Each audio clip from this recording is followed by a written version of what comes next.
Hello.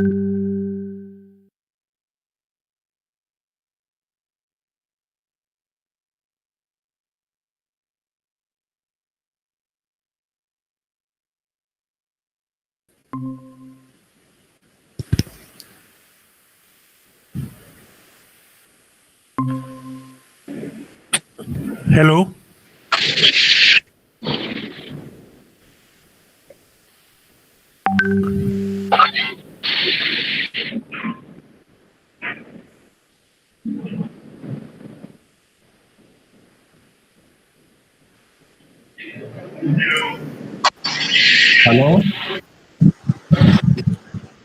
Anshul sir, आवाज आ रही है? हाँ हेलो, हाँ आ रही है. Okay okay, good afternoon sir. Good afternoon. Shall we Just start? a minute sir. We'll first introduce you and let me thank you on behalf of the organizing committee that you out of your busy schedule accepted our invitation. Okay, so thank you so much. I will now request Saibal Manna. Are you there? Yes, sir. Okay. Now you start. Please introduce the speaker, today's speaker. Good afternoon, everyone. Welcome to the online shortcast course on recent trends in microgrid RTM 2020. We now have expert talk 3 to be delivered by Dr. Anshul Agarwal sir, Assistant Professor in Electrical and Electronics Engineering Department, NIT Delhi, India.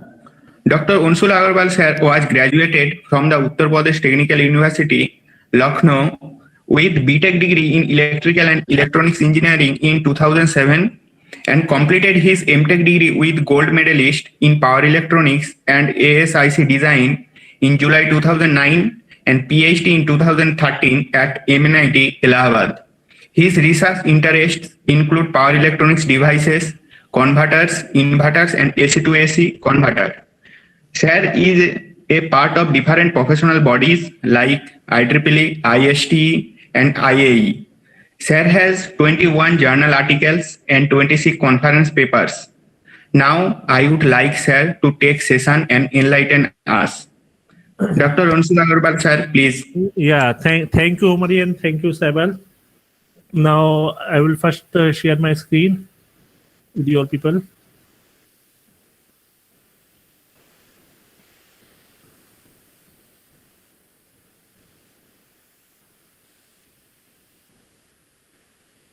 Now I think the screen is visible. Yes, sir, it's visible.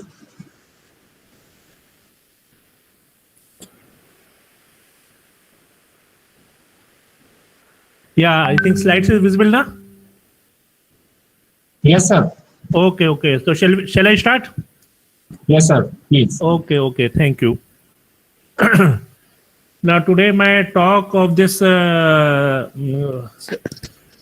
session is this power electronics converters for DGs, and what are the contents I am going to cover in this talk. I'm just basically going to start with the introduction of the converters, power electronics converters.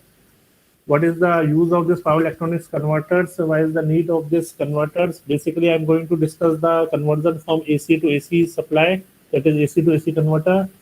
Now, after this, I will switch over to the merits and the demerits of the converter. What are the plus points and the minus points for this AC to AC converter?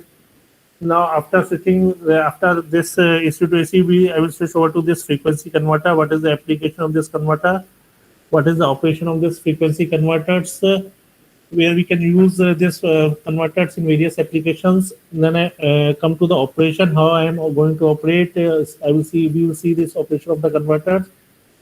Now how I will generate this pulse for this converters, and next beauty of this this talk is that I'm going to discuss the implementation of this power electronics converter with the help of FPGA. Why is the need of FPGA and what benefit will get from the FPGA? I will go with the power generation with the help of this FPGA of this power electronics converter.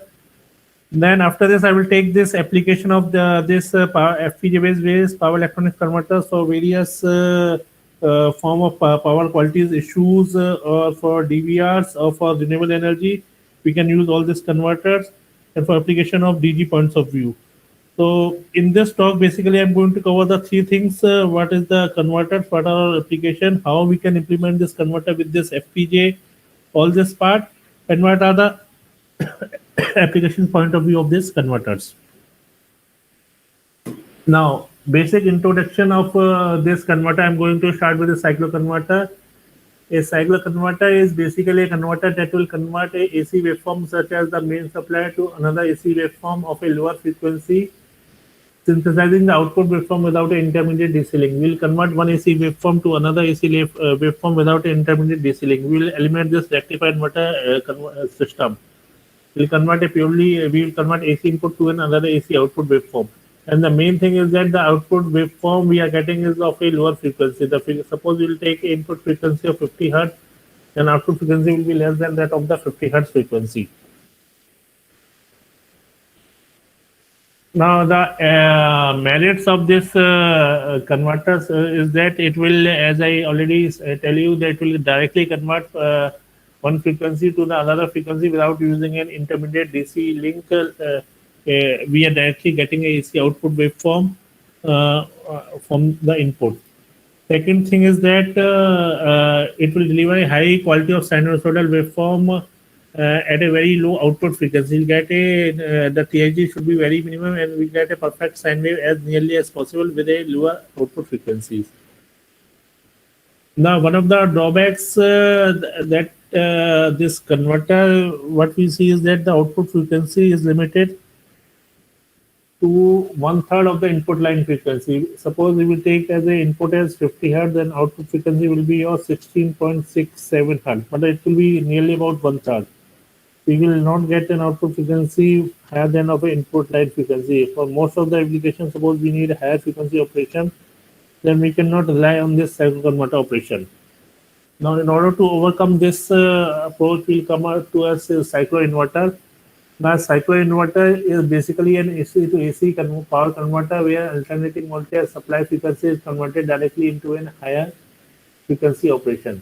Now, if you see this circuit is consisting of your 4 IGBTs that are connecting in such a fashion that this dotted portion of 1 and 2 will represent the positive converter, and this dotted portion of this 3 and 4 IGBT represent the negative converter. NC stands for negative converter, PC stands for positive converter. Load can be of any form. And this is your supply, midpoint supply. Now, what is the thing is that if you see this operation, for getting an output frequency, we have to operate this IGBT in such a fashion that the output supply frequency will be higher than that of the input supply frequency. So we have to operate this IGBT. Now, in order to operate this IGBT into a conduction, for example, if I see this waveform, for example, if we need to generate an output frequency that is double than that of input line frequency. Now, if you see this waveform, if we see this from this, suppose this 1 cycle is of 20 millisecond. If I talk to this half cycle, that is of 10 millisecond. So, if you see this waveform 10 millisecond, we will get an output from positive converter. One switch will on, and after 5 milliseconds, then for negative cycle converter, 4 switch will on. Similarly, for negative input cycle, switch 2 will be on, and after the 15 milliseconds, the switch 3 will be on. So in the same way, this switching process goes on. So if I need to summarize this thing, so I could say this, in order to generate the output frequency that is double that of the input line frequency, means F0 equal to Fi multiplied by 2, that is double that of input line frequency. A firing sequence of 1423, 1423 will be adopted. Now, suppose if you need to generate a thrice that of the input line frequency, then the firing sequence will be 141, 232, 141, 232 will be adopted.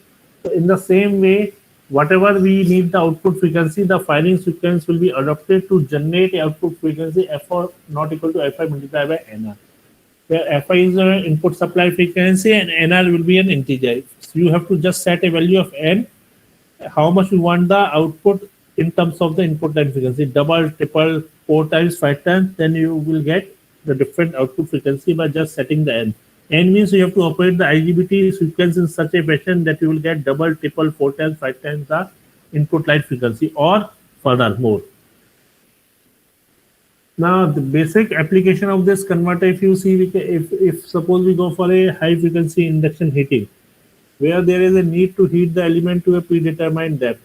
Now, this depth of penetration depends upon the frequency of the supply. So there we can use this application of this cycloinverter as a frequency converter. Now, similarly, if we need a arc welding plasma generation, there is a requirement of very high degree of heating. Then also in that case, we go for this high version of this, we can use as a cycloinverter as a frequency converter. Recently, the converter has also been used as a secondary stage in relatively low power DC to AC conversion where voltage step up or down is required.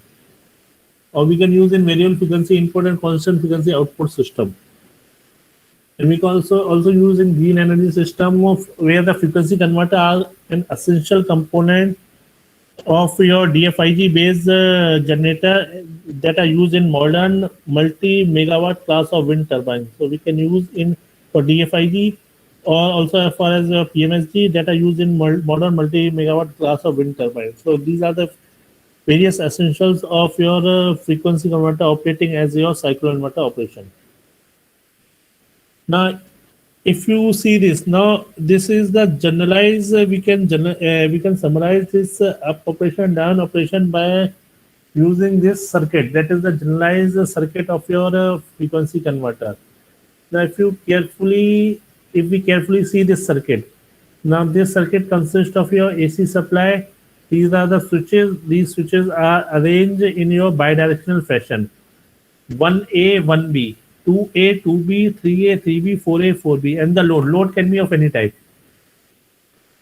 So if you see the circuit, it requires 4 bidirectional switches that is capable of blocking voltage and current in both directions.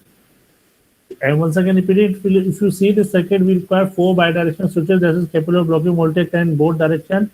In absence of this bidirectional switch configuration, we can go this your common emitter anti-parallel IGBT with diode pair. We can, in absence of this bidirectional switch configuration, we can switch over to this common emitter configuration with diodes are connected in this fashion.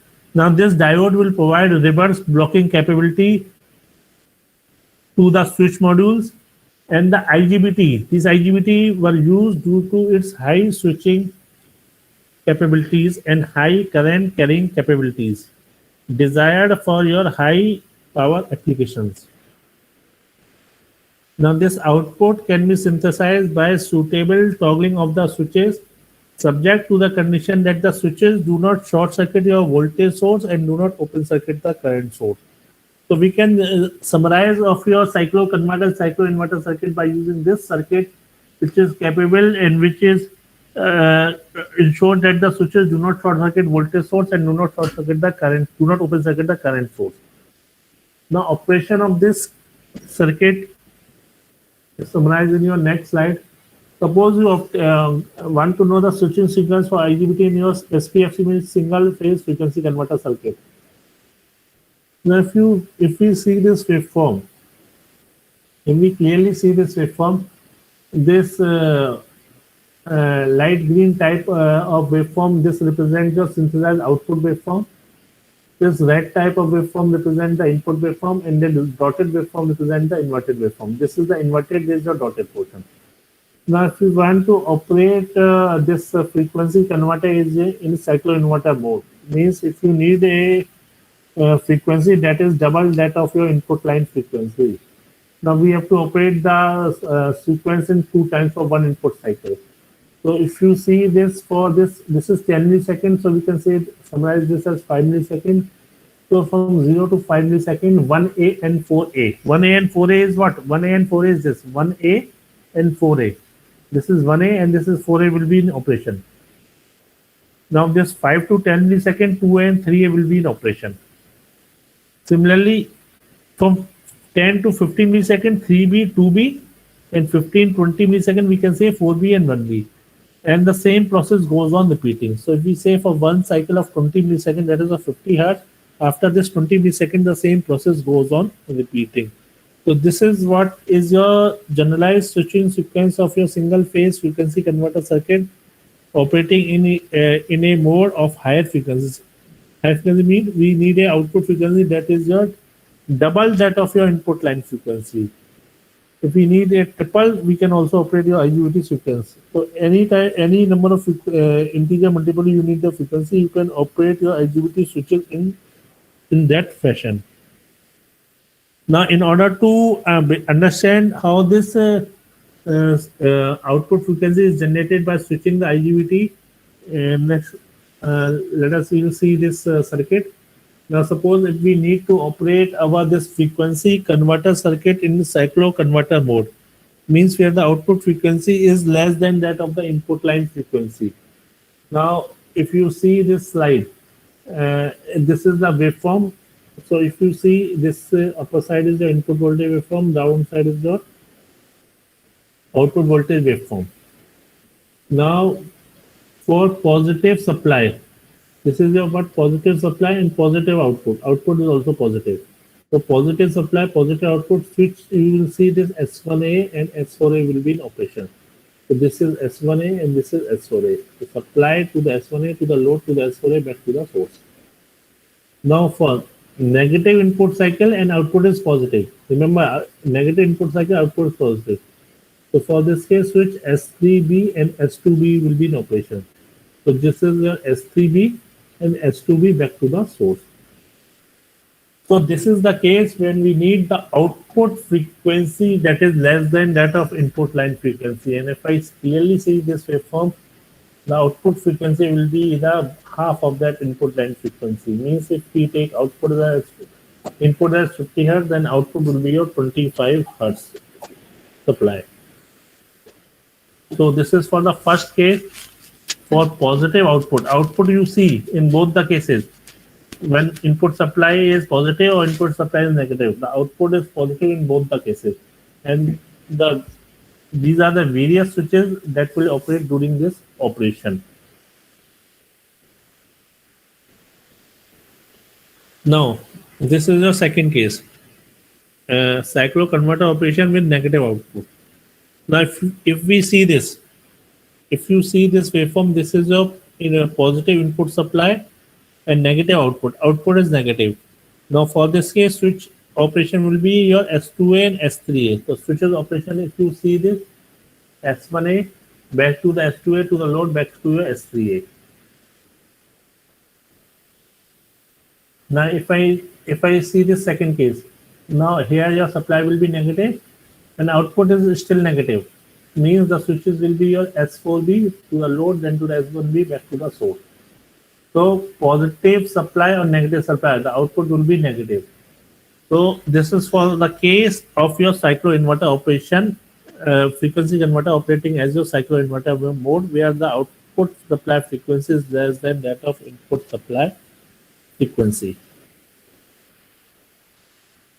Now, if you see the second case, now if we see the second case, this is your cyclo inverter mode where we can say this your output frequency will be higher than that of the input supply frequency. Now, if you see this for positive input cycle, for positive input cycle, output will be positive also, output will be negative also. For half of the duration, output will be positive. For the remaining half of the duration, output will be negative. So we can say this positive input cycle, the output will be positive or negative, and the operation are explained as above. Suppose for positive input cycle, positive output. Positive input cycle and positive output switch S1A to the load to the S4A. For positive input cycle, negative output switch S2A to the load to the S3A. So S2A and S3A will be in operation. So this is for the case when we are taking the output supply frequency that is higher than that of the input line frequency. Means अगर output 50 है, input 50 है, the output will be of 100 hertz.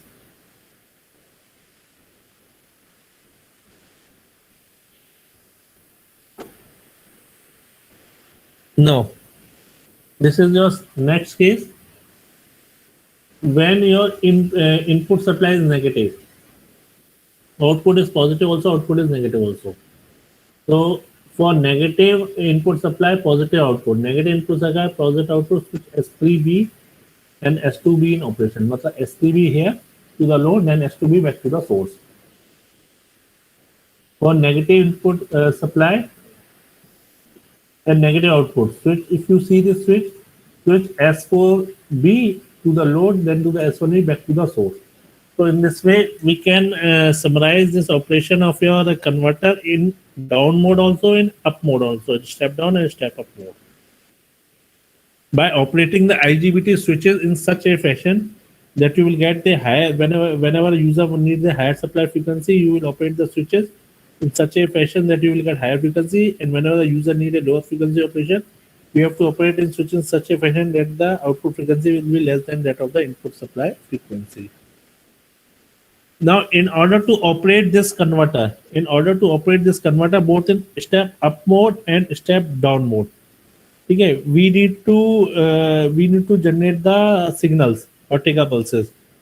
Now, signal or Tega pulses are generated in such a fashion that, suppose this signal X1 and X2, this represent positive cycle square wave and negative cycle square wave of frequency NR multiplied by Fi. Means what? This represents the cyclo-inverter operation mode or step-up mode. NR is your integer, Fi is your input supply frequency, X1, X2 are the pulse. So we have to set a pulse for positive cycle square wave, negative cycle square wave of frequency that is your greater than that of the input line frequency. Now, the second case. Signal X3 and X4 are positive cycle square wave and negative cycle square wave of input frequency of 50 Hz. Now this is your input supply frequency of 50 Hz. X3 is 50 Hz and inverter of X3 is X4. So this is the input supply.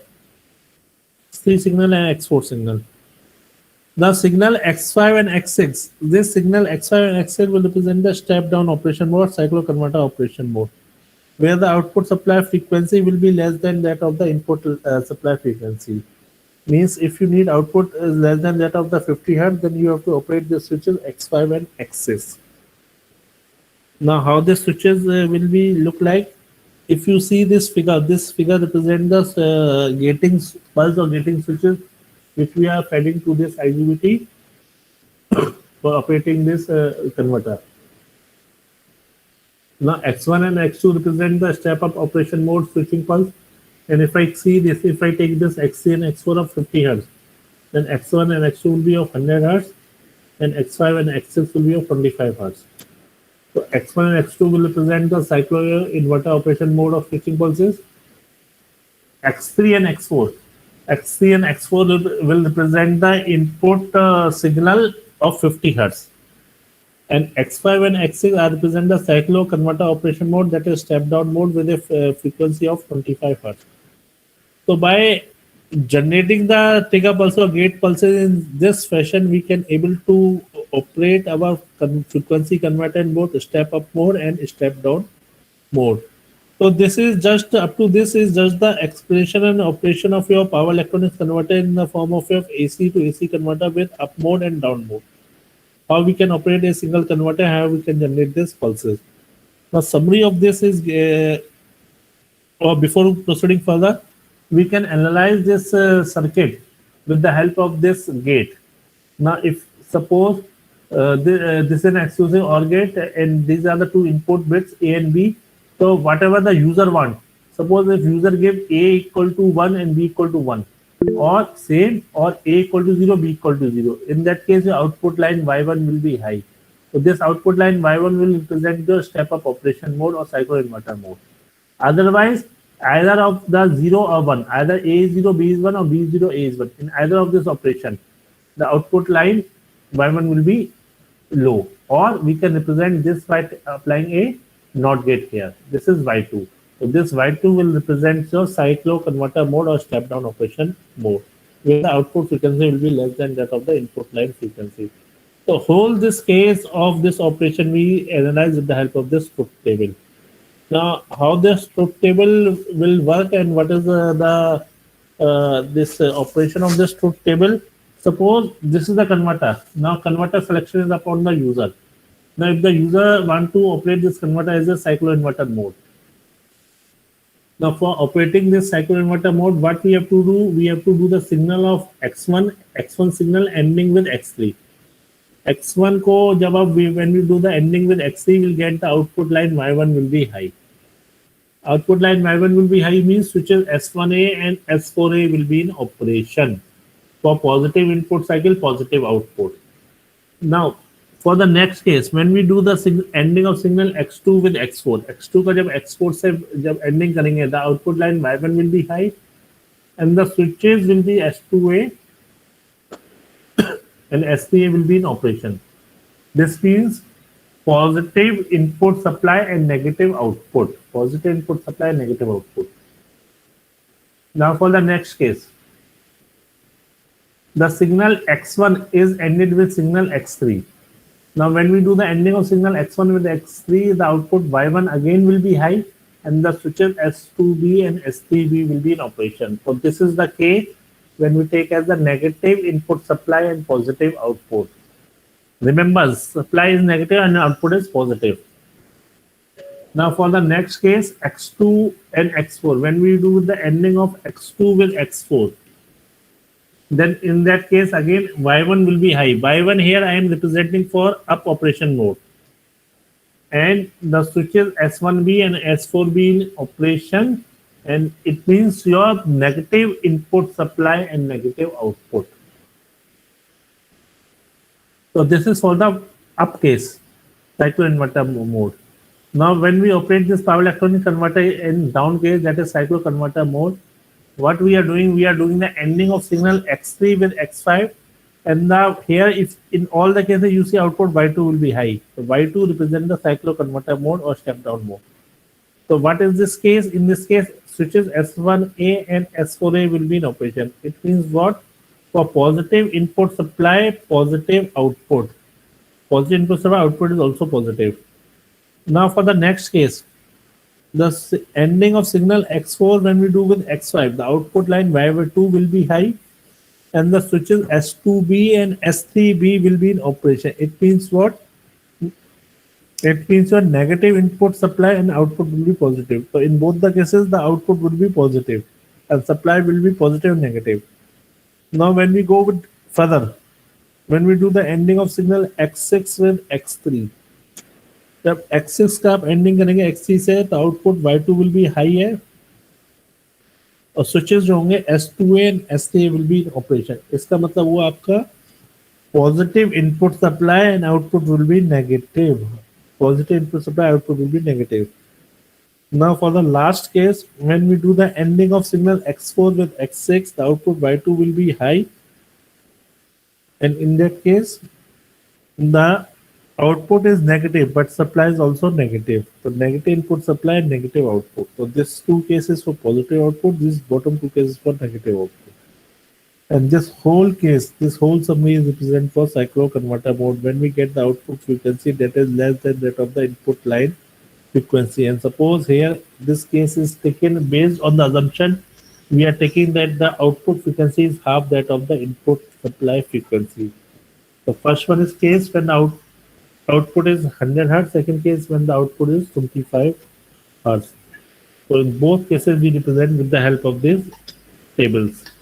That is the switching sequence of power electronics converter with cycloinverter mode and cycloconverter mode.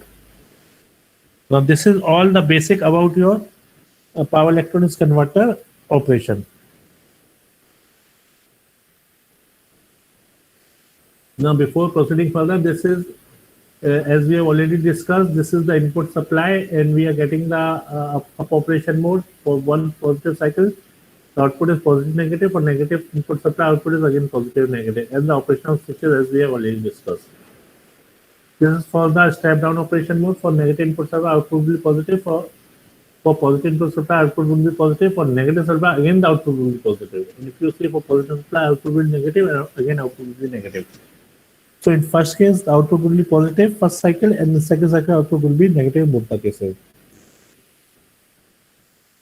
Similarly, if we say for this cycle output will be positive negative, for next negative half cycle output will be again positive negative. So this is the general ideal waveform when we are operating in step up mode and step down mode your power electronic converters.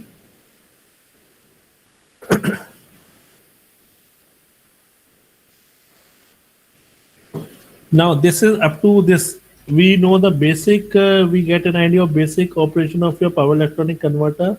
How we are generating the gating pulse, how we are operating our converter, what if we need the output frequency higher than the input supply frequency, and what is the operation of converter if the output supply frequency is less than that of the input supply frequency, or the application. Now after this, now what is the interesting or what is the new thing that we can understand is that using PWM in power electronics or renewable energy is not a new concept. There are different approaches for developing the PWM. What is interesting is to generate PWM using this hardware description language and implementing into FPGA. Because FPGA can process the information faster and control architecture can be optimized for space and speed available in your gradient tolerant packages. Implementation in VHDL allows the targeting of a variety of commercial available devices. So up to here, from here, we'll discuss the few slides about the implementation of FPGA on power electronics and what is the plus point of the implementation of FPGA with the power electronics converter.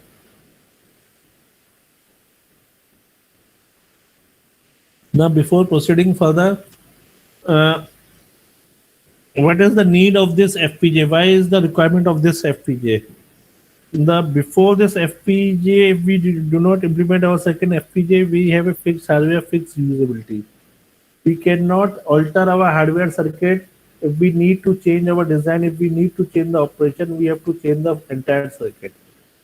So with the help of this FPGA, we can reprogram, reuse the circuit as many as time as we want.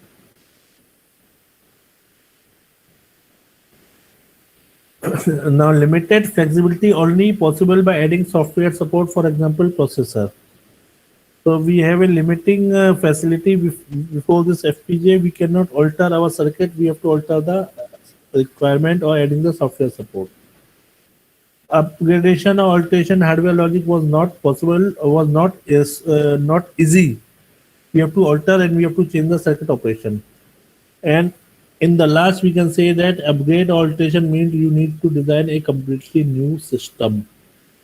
This is before the case of the power electronics converter implementation without using any FPGA.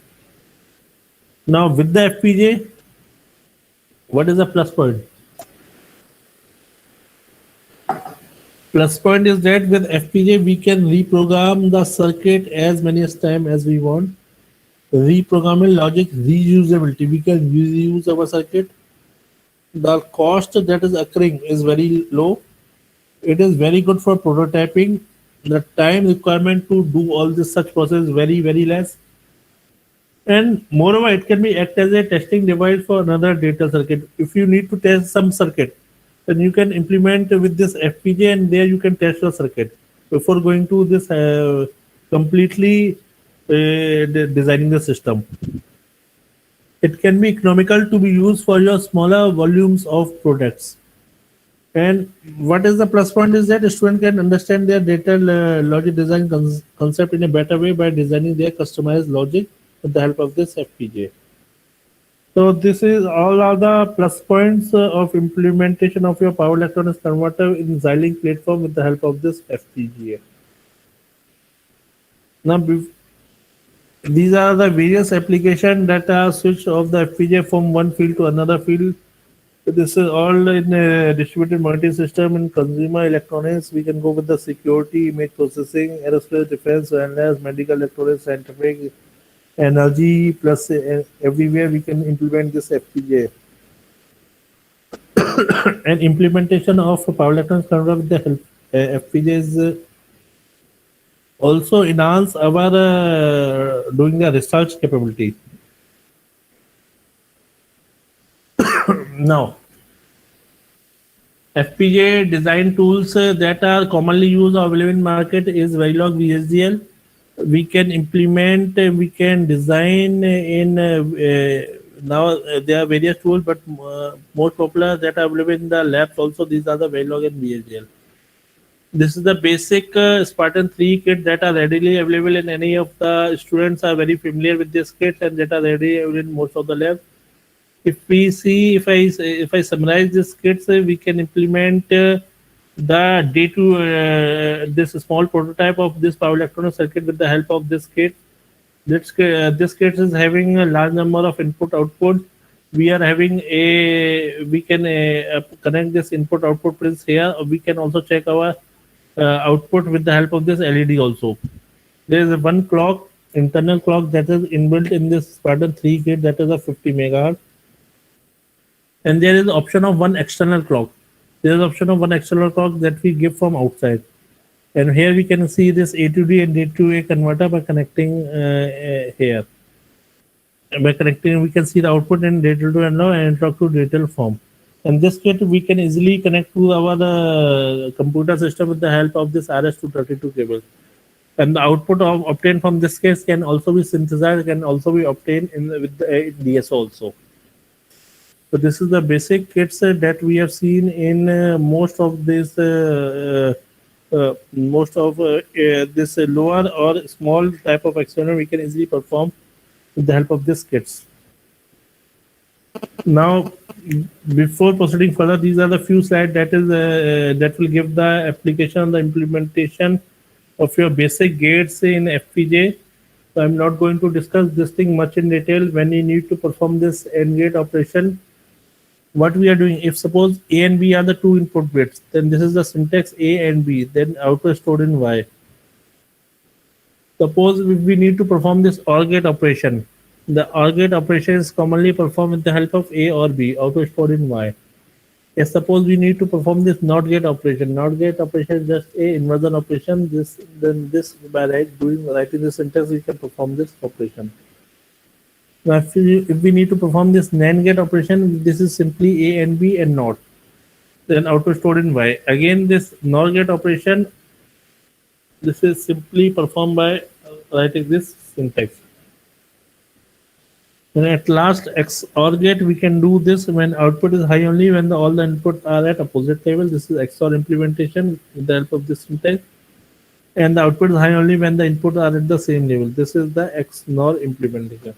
So these are the few gates from AND or NAND NOR which we can implement, which we have seen commonly in this Xilinx platform. But our motto is not to stop up to here. We have to design this power electronics converters with the help of FPGA so that it can be used for your distributed generation purposes. Now, this is one of the basic programs that we have to implement in this VHDL. This is the AND gate operation. We have to open this library and we have to enter the port. Suppose if I write this INA1, that is the input port, input gate. One gate is this, one input is INA1, another input is IN input A2. This is another AND gate input. And output of this AND gate, we are stored in this OA. And we are ending this entity. Entity start here where we define the input output and we are ending this entity. Now we have to write this program that we write in architecture behavior program in the begin where we write the output OA. So the output stored of this AND gate. O stands for output, A is the output of OA. And here less than equal to INA1 and of INA2. Two input operation we are doing this ending operation and output stored in OA. And after this we'll end this behavior programming. So this is just a one basic implementation of your AND gate operation in your Verilog. Now, how we can do this? What is the plus point of this implementation of this power electronics with this FPGA? So if you see this basic block diagram, this is the control target where this power electronic converter circuit is there, either in the form of converter inverter. Here is your source. Source can be anything, either AC or DC. The load can also be anything. With you can give to the grid also. You can give to your generation transmission, or you can give to RLE, whatever the load is required. This is depend upon the user requirement. Now, what is the main motto of this slide? Main purpose is that we can control this basic of this converter inverter circuit with the help of this block. Now, what is this block? We can use. There's one question arise. Why is the need of FPGA? We can go with the DSP also. We can go with microcontroller, microprocessor also. Yes, we can go with any of this application. And but here my motto is to discuss this FPGA is that the FPGA, if suppose we need to perform thousands instruction at a time, so I can tell you the FPGA which is running at your 5 megahertz clock is much faster than the microprocessor microcontroller that is running at your 500 megahertz of clock. And FPGA can perform the instruction in a parallel sequence also. So there are a lot of basic plus points of the FPGA. That's why I'm discussing the implementation of power electronics converter with FPGA. Now, these are the various A to D converters that can, if you need to convert from analog to digital waveform, this we can integrate with your FPGA kits. So main thing is that if we can able to control, if we can operate, control means we can able to make the switches arrangement in such a fashion that we are getting the desired output. Then your purpose of this power electronics converter controlling the this operating this is achieved, much more achieved. The main thing is this: we have to control this getting signal. So this controlling will done with this help of FPGA. Now FPGA based variable frequency AC to AC power conversion. What FPGA can do for this energy system? AC to AC variable frequency power conversion system can be developed which make use of a cycle converter in a newer form or AC to AC matrix converter. Undesirable harmonics in the converters system can be reduced. Triggering of this control circuit can be designed in such using this FPGA. An FPGA-based system can be developed to generate a trigger pulse for various switches for power electronics converter system. So we can able to generate, we can operate this converter in such a fashion that the harmonic content can be minimized. You can get a as perfect as possible as your output, and your power qualities will be has to be improved. And this all can be done, can be achieved with the help of this implementation of FPGA and power electronics converter. Now, before proceeding further, these are the few cases as we have already discussed about this switching signals X1, X2, X3, X4, X5, X6. So how to generate these signals, how to operate, because main thing is that if we able to control this switches that are connected in your power electronic converter, then we can control our circuit. Sorry. So if we able to control this circuit. Now, how to control this circuit, how to operate this circuit in FPGA, that is basically I'm discussing here. So if I need to generate a basic signal, FPGA Spartan 3 FPGA kit is used for internal make clock frequencies 50 megahertz. Thus, to get a signal at 50 hertz frequency from input clock of 50 megahertz means and Spartan, if we talk about Spartan 3 FPGA kit, 50 megahertz is the input clock frequency. Then we have to count this 500,000 means 5 lakh clocks, or we can say 500,000 clocks are counted, and after counting these number of clocks, the output pulse is reset. And again, after counting the same number of clocks, the output pulse is set. And the formula that is desired to generate this frequency is F out equal to F clock by 2n, where F clock is the main clock of FPGA, that is 50 megahertz. Now, suppose if you need to generate output frequency of 100 hertz, so F out you have to put 100. F clock is 50 megahertz, means 15 to 10 power 6, and divided by 2n. So there, from this you will get the value of n.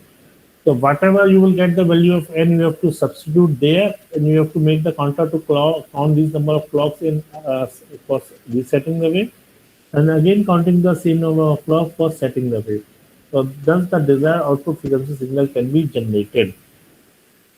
The main thing is that f out is f out equal to f clock by 2, and where f out is your desired output frequency pulse, f clock is the main clock of FPGA, and is the number of clocks that has to be counted.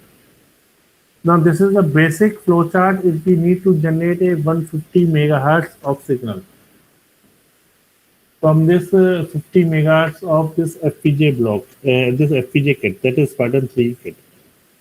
So how I will generate this 150 hertz of this signal that I'm going to see with the help of this flowchart.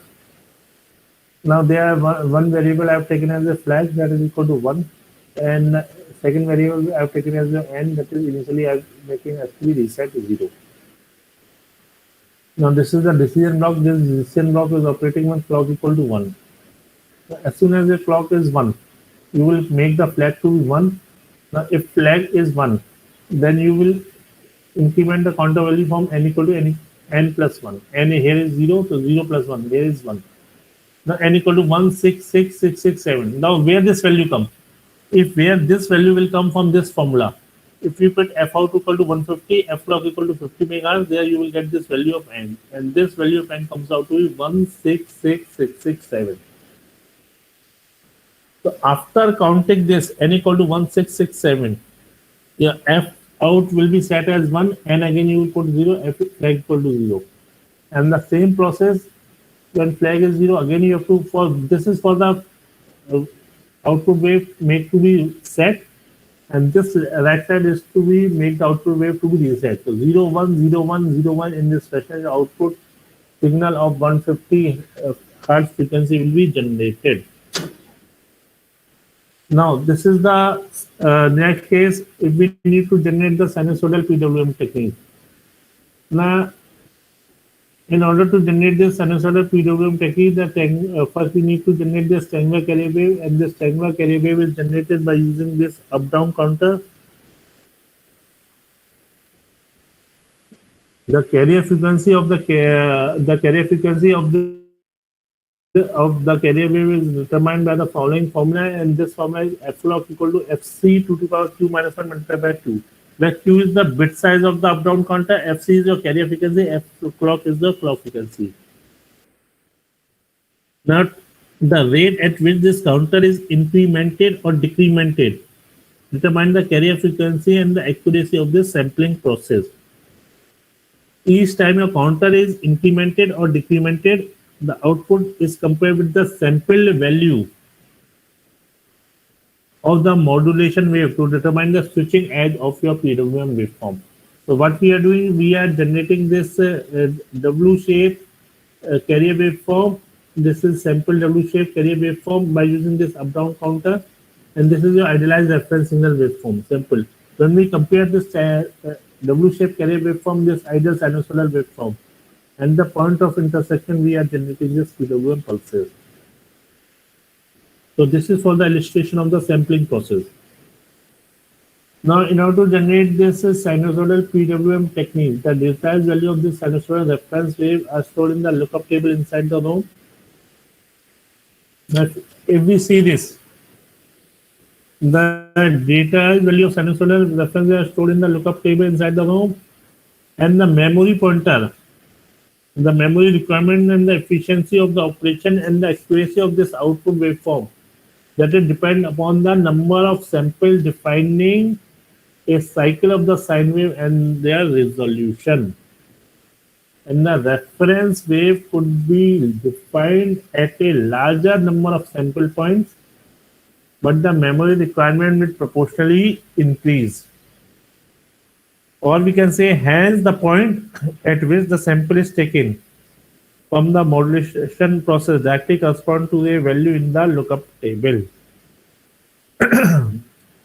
If we see this, these are the location T0, T1, T2 are the memory pointer location where the reference value of the sinusoidal sample wave are stored. Now this is the W-shaped triangular carrier waveform. This we are comparing with the sinusoidal reference waveform. At this point of location, we are generating this PWM signal waveform. Now, this figure will clearly explain how the PWM signal is generated in a digital control platform with the help of this FPGA.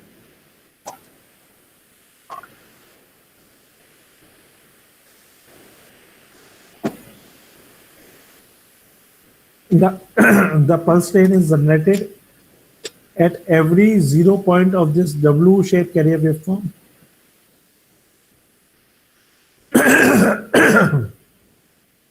The memory pointer unit relies on the information to fetch data from the ROM at appropriate time, and this data is fed to the multiplier unit. Finally, the comparator unit is used to perform the required SPWM pulse chain operation, and the sample data is stored in the form of table in the internal memory room of this FPGA.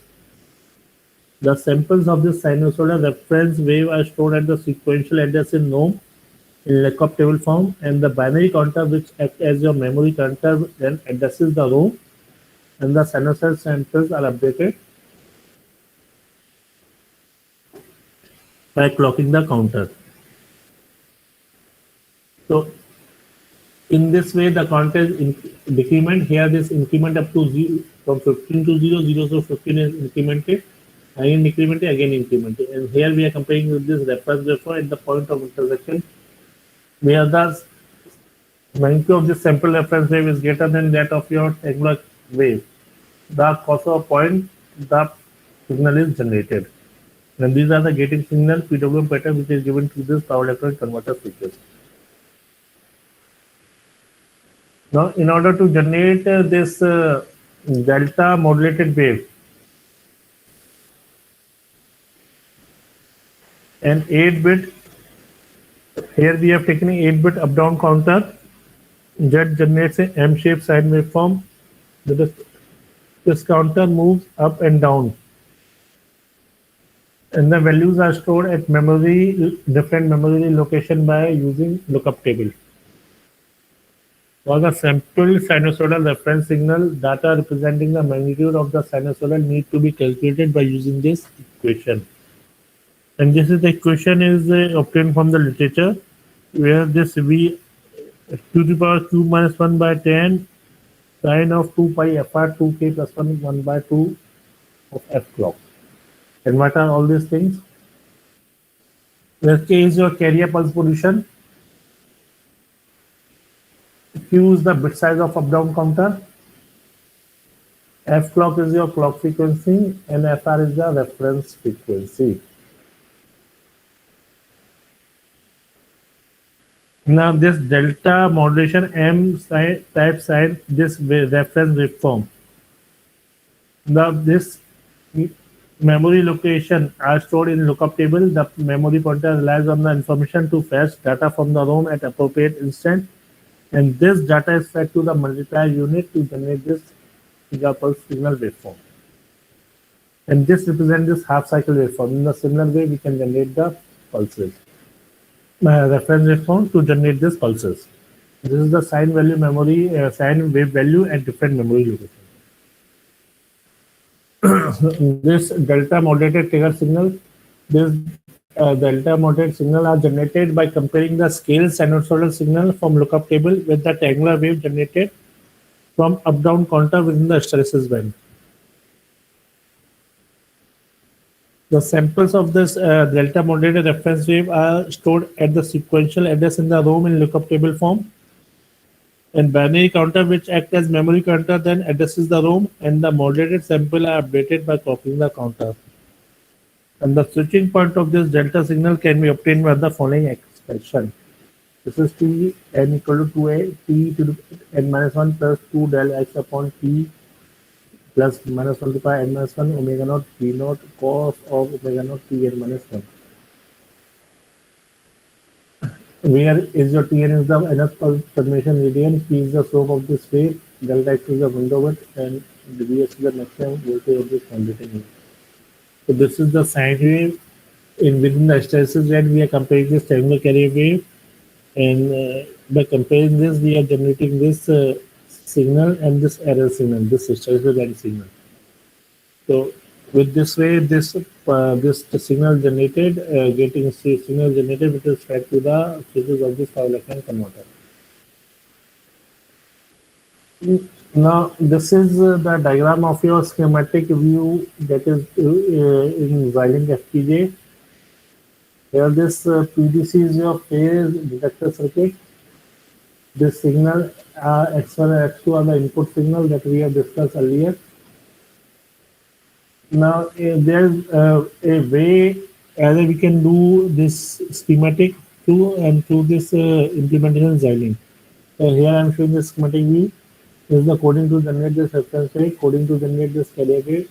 When you generate this reference rate and carrier wave coding, data you are feeding to this comparator. And here, this X1 and X2 signal, the coding are done to generate this basic signal, and this signal is multiplied with this your NR. So here you will get this signal X1, X2, X3, X4, X5, X6, in which of different gating signal, and this signal is multiplied with this output of this reference wave and comparator wave output of this comparator. When we multiply this comparator output with the reference signal, the signal which is generated, these are the modulated signals. And these modulated signals we are feeding to this your power electronics converter. And what is the beauty of this thing is that we can modify it, we can change the sequence, we can reprogram the signals with the help of this FPGA, and this programming, all these things can be done with the help of your computer, personal computer. Now next, if we need to generate RW is a reference wave generation for trapezoidal modulation technique.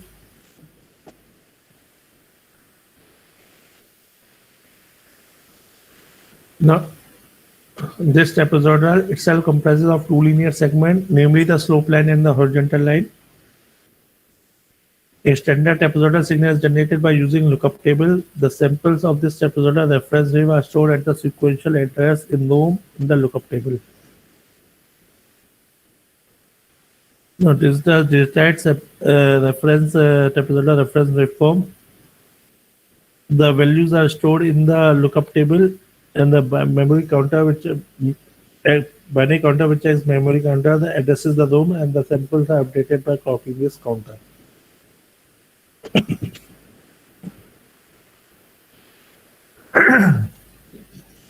So in this way, we are generating this trapezoidal reference waveform, and the values are stored in the lookup table inside the ROM.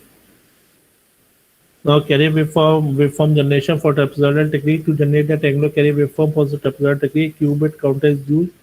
This counter moves up and down depending on the flag value. Flag is reset, counter count in upward direction, otherwise it count in downward direction. These are the size of this. We increment the counter from 0 to, if we say 32 steps, so we can increment from 0 to 31, then 31 to 0. So depending upon depending upon the counter moves, and depending upon the count, the counter moves up and down value depending upon the flag value. If the flag is set, counter we count in up direction, otherwise we can count in the down direction. And this we can also understand with the help of this flow chart. Now, if you remember, this previous flowchart is almost the way same. We take the initial count flag equal to 1, count equal to 0. Here we are taking the 4-bit counter. Now the next time will be 1111. This is 0 to 50. Clock is 1, when clock is 1, clock is 1. Then we go inside only. Flag is 1. We'll count from 0, 001, 00. 0010, 0011. In this way, we are counting up to the 1111. And in the next time, we'll decrement the counter from up to 0000. So one is count in upward direction, one count in downward direction. In this way, we are generating this triangular carry waveform with the help of your 4-bit up-down counter. Now, trapezoidal modular trigger signal can also be generated by scale trapezoidal signal from a lookup table and multiply with the triangular carrier wave that is generated by this up-down counter. Now, in this way, it's if you see this carrier waveform is generated compared with the modulated signal, and the point of comparison we are generating this PWM switching signal. and this PWM switching signal is fed to the switches of the power electronics converter. Now, different methodologies can be adopted for obtaining the Tika pulse on FPGA that can be formulated by making use of your reference wave and carry wave. Modulation technique can be implemented on this Spartan 3 kit, which relieves the controller from your time-consuming computational task of PWM signal generation using hardware description language VHDL Xilinx 9.2i Webpack software. This I have discussing through this 9.2i. Design of control circuit can be done such a manner that no new components are needed for changing the parameter from one value to another value. And hardware relation of control circuit and power circuit can be easily be done by using this FPGAs. The overall system will be compact and no external memory system is required. And tests can be carried out to show the effectiveness and the flexibility of the system. Now, this is the architecture of typical power converter system. And if you see this architecture, we are controlling this power converter circuit with the help of this FPGA board, and the output is improved with the help of this filter, which is fed to your three-phase system. So this in this way we can do this controlling of this converter to implement this power electronic converter to this three-phase system. We can also this is the block diagram to show the power electronic realization of this FPGA. This dotted line portion we can able to modify, we can able to make changes by doing this reprogramming in this with the help of this FPGA, and the pulses which is generated is fed to this power electronic converter, which is fed to this load. The output that are generated from power electronic converter is fed to the load. So this is for the power electronic realization on this FPGA. Hello, is audible? Yes, sir. Yes, sir. It's audible. So I think we are passing on the time. Passing on the time. So I will just go on to the slides quickly. Now, battery storage system using this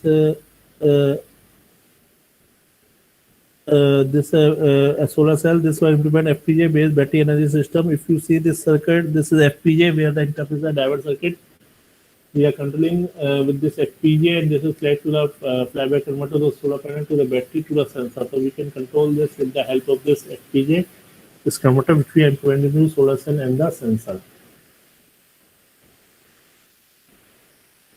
Now, when we go with this green wind turbine, energy conservation, green energy is important, but for environmental and personal perspective, unless using less energy will preserve resource to reduce the consumer cost, provide appropriate low energy devices that are made available reliable.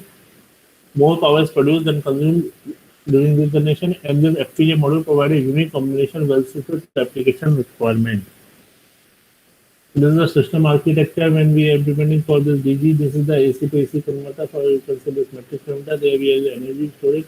We are able to control this with the help of FPGA. The output is fed to this filter, which is fed to this your grid or to the load requirement. This is the converter architecture for the DVR system. Here we implement this converter for this AC to AC converter, and the output that are fed to this grid with the help of the sensitive load.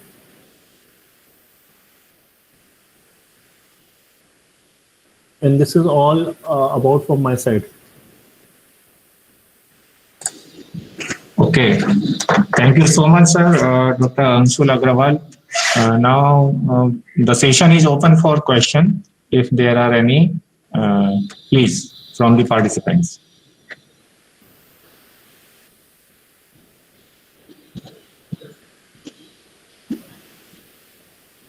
If you have anything, you can drop me a mail, because last two slides I have taken to the others because of the time constraint. Yes, of course. The participants may note down the email ID that is already there on the display. Okay, if you have any query, anything, so you may communicate directly to him. Now, Saibal Manna, are you there? Yes, sir. Okay. Please. Thank you, sir, for enriching us with your valuable words and esteemed presence. Also, I would like to thank all participants. Now, with this session is over. After a short break, Expert Talk 4 will be start at sharp 3:45 p.m. Thank you. Okay, okay. Thank you. Thank you, sir, for your time. Thank Okay. you so much, sir. Should I close this now? Yes, sir. Okay. Thank you. Thank you. Okay. Thank you. Thank you. So after a short break, say expert talk 4 will start, and that is from Dr. PK Nayak from IIT ISM Dhanbad. Okay. Thank you.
Okay, Jitendra sir, हाँ नायक बोलिए। Sir join कर लिए।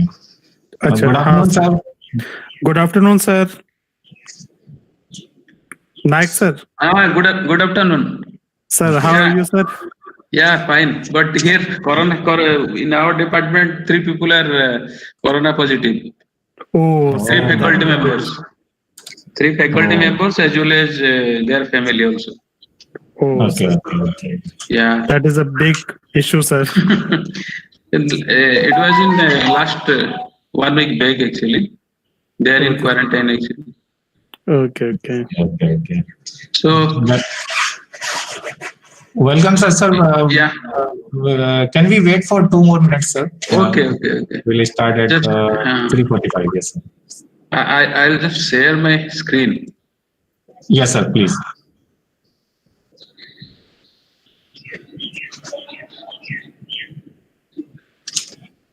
Yes, it's visible now. Visible, na? Yes, sir. हाँ sir, it is visible. My voice is audible because I have no that earphone is not there.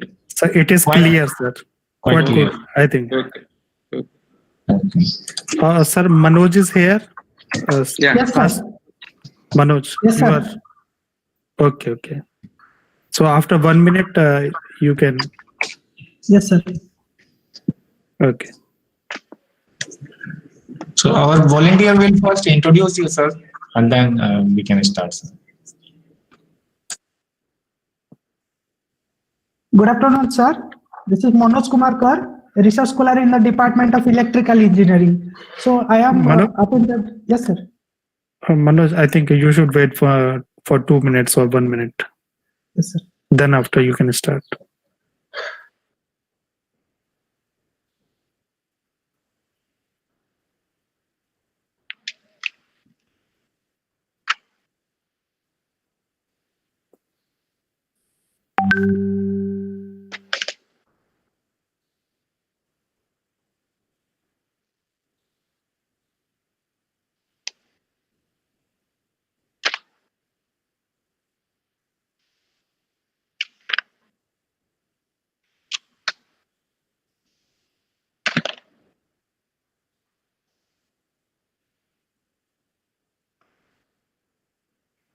Manoj, you can start now. A very good afternoon to one and all to the fourth talk of second day of RTM 2020. On behalf of Department of Electrical Engineering, NIT Jamshedpur, I, Manoj Kumar, a research scholar in the Department of Electrical Engineering, welcome you all to the online short-term course on recent trends in microgrid, that is RTM 2020. Now, we have an expert talk 4 to be delivered by Dr. Paresh Nayak, sir, Assistant Professor in Electrical Engineering Department, IIT, ISM Dhanbad, Jharkhand, India. He received his bachelor's degree in Electrical Engineering from Sambalpur University in the year 2000 and MSc Engineering degree in High Voltage Engineering from Indian Institute of Science, Bangalore in 2003. He received his PhD degree from Indian Institute of Technology, Kharagpur in the year 2014. He was an engineer at Kirloskar Electric Company, Bangalore in 2004. He has authored more than 39 publications, including books, journals, and conference papers. He has supervised more than 20 MTech and PhD scholars. He has given his auspicious service to NIT Patna, which is located at Bihar, KT University, Bhubaneswar, located at Odisha, and Bir Surendra Sai University of Technology, Burla, which is located at Odisha. His research interest is power system protection. He received POSOCO Power System Award from Power System Operation Corporation, a subsidiary of Power Grid Corporation of India Limited, and Foundation for Innovation and Technology Transfer, IIT Delhi, in 2015. For his research carried out at doctoral level. He is a life member of Indian Society for Technical Education, ISTE, and member IEEE USA. If I speak further about Dr. Paresh Kumar Nayak, sir, this session would not be enough. So, without taking much of your time, I'd like, sir, to take this fourth talk session and enlighten us. Dr. Paresh Kumar Nayak, sir. Please, sir. Yeah, thank you. And good afternoon to all the participants for today's STC, Recent Trends in Microgrid 2020. And in this talk, though I have given title as New Control Strategy and Protection Scheme for Microgrids, but I would like to speak about our Indian power system and structure of our Indian power system, status of electricity generation from different sources, including renewable sources, and future target, then microgrid and its operational challenge. And two of my PhD students work just I will explain, which are related to microgrid control and protection. Okay, so before to start, we should know actually what is our Indian power system, and as you know how this Indian power system has been evolved. So if you see this figure, 1991 we had 5 regional grids, and these regional grids are northern, eastern, western, northeast, and southern region. And as you know that interconnected power system has the main advantage of reliability and economy. So to get that benefit, subsequently in 1991, this east and northeast were synchronized. They became one grid. One grid means they are operated as a single unit. And further in 2003, west is synchronized with east and northeast. And 2006, north region is synchronized with central grid. And finally, in 2013 December, all India grid is synchronized. That means the all India power sector is now interconnected to each other. What is the benefit of this? The main benefit is the reliability and economy. Reliability in the sense, if some fault has occurred somewhere, then also we can able to supply power to the load from other transmission line or other power line. Similarly, economy means you know that power is the electricity generation cost are different from location to location. That means depending upon the geography, availability of input like coal or hydropower plant or labor, all these things, if you consider the cost of power generation, unit cost of power generation at a different location of the country are different. So where power generation cost is less, you can get power from that region if your uh, load is connected to that region. So that's why the main benefit you will get reliability and economy. But at the same time, the interconnected power system has problem like if fault has occurred in one region, that can spread to other region.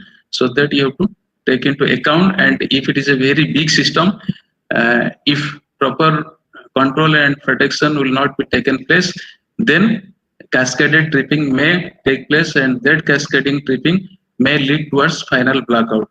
But finally, interconnected overall, if you able to uh, uh, control and protect properly, then you'll get the benefit of interconnected power system. Here I want to show you that how big our Indian power system, and you see that as per this Ministry of Power website, if you go, you will find the latest total installed capacity. Just I had taken this 31st August 2020, the Indian electricity generation capacity till 31st August 2020 is 3,72,693 megawatt. That means 372.693 gigawatt of power India is generating, and from all sources. All sources means traditional sources of energy and renewable energy sources. And why? If you want to get information, if you click this one, you will get today's latest information about the total generation capacity. I have already just opened this one. You can see here. You see here, this is the Government of India Ministry of Power. Here it is written, as on 16/10/2020, the total generation capacity from different sources and different locations of the country. If you see sources means this is thermal. Thermal is like this is thermal, and this one is hydro. Thermal is in terms of percentage, and hydro, nuclear, and total is as on 16/10/2020. The total generation capacity of India is 3,73,029 megawatt. It is in megawatt. And which sector, like central, state, private, what is the percentage? And apart from this, if you go to another website, this is national portal. There you will get just have downloaded this one. You see here, I have just downloaded from this side, National Power Portal. Okay, so here total generation from different sectors like by private, government, and central sector, and from different energy resources, thermal, nuclear, hydro, and RES, renewable energy sources. Why I want to show you that, I want to just tell you what is the total generation capacity. You see here, this is the total 3,73,029.35 megawatt of total power is generated as on 16/10/2020, and out of that 89,229.42 is the power is generated from renewable energy sources. Okay, and what are those renewable energy sources? This is small hydropower, wind, biopower, solar power, and among these, the major source of renewable energy electricity production is wind.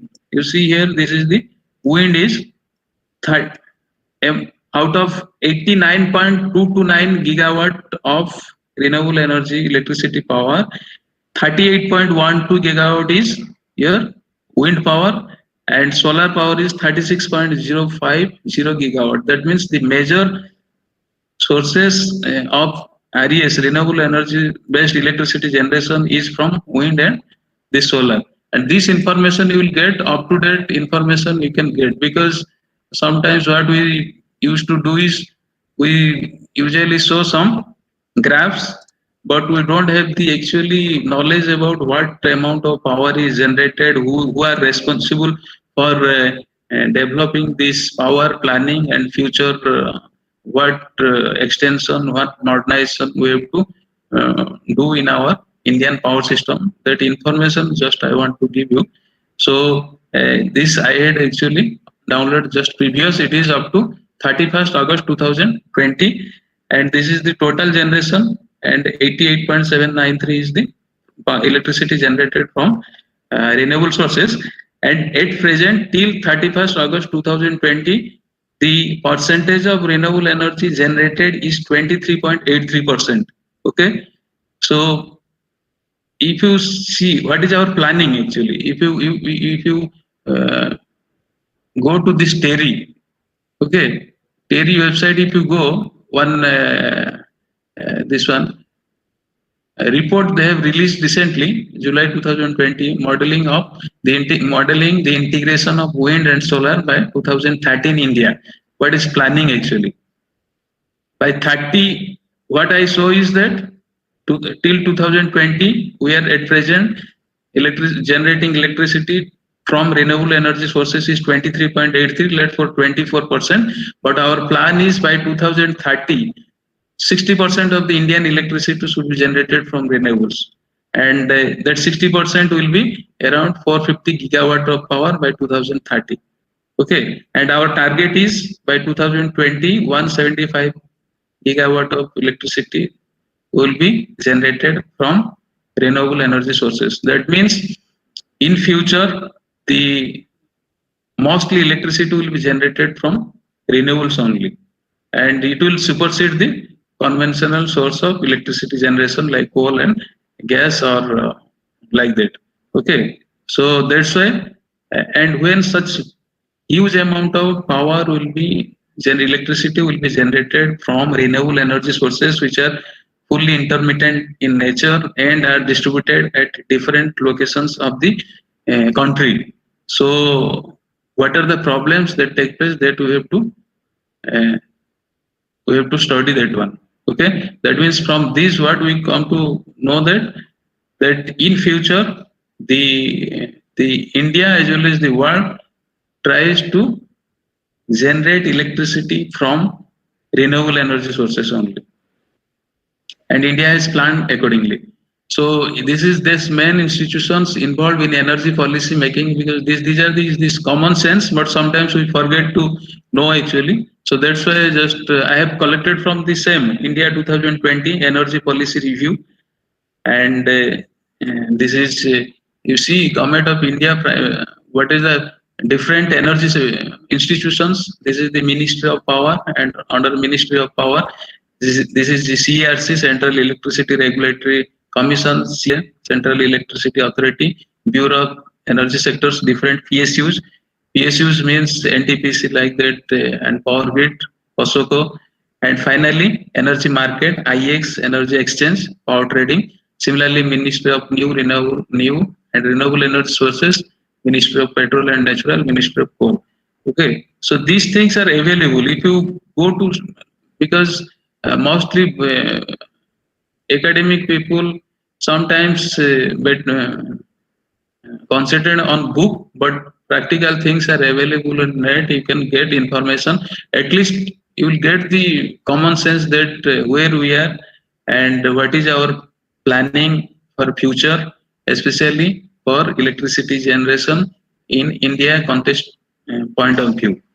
Okay, and so after all, this also India 2020 Energy Policy Review. If you see NITI Aayog and this one Internal Energy Agency, here also I want to show you one thing, that is 131 page. That what are the institutions like our academic institutions, different other institutions which are responsible, which are involved for research development and demonstration R&D purpose के लिए. That also information it is available here in Energy Policy Review. You can see here, and it is available freely in net. You can download it, and because graph, all these things I can show you, just you will see and you will forget, but these informations if you uh, know and you can go through it, you will get much better information compared to telling something. Okay, this one, renewable.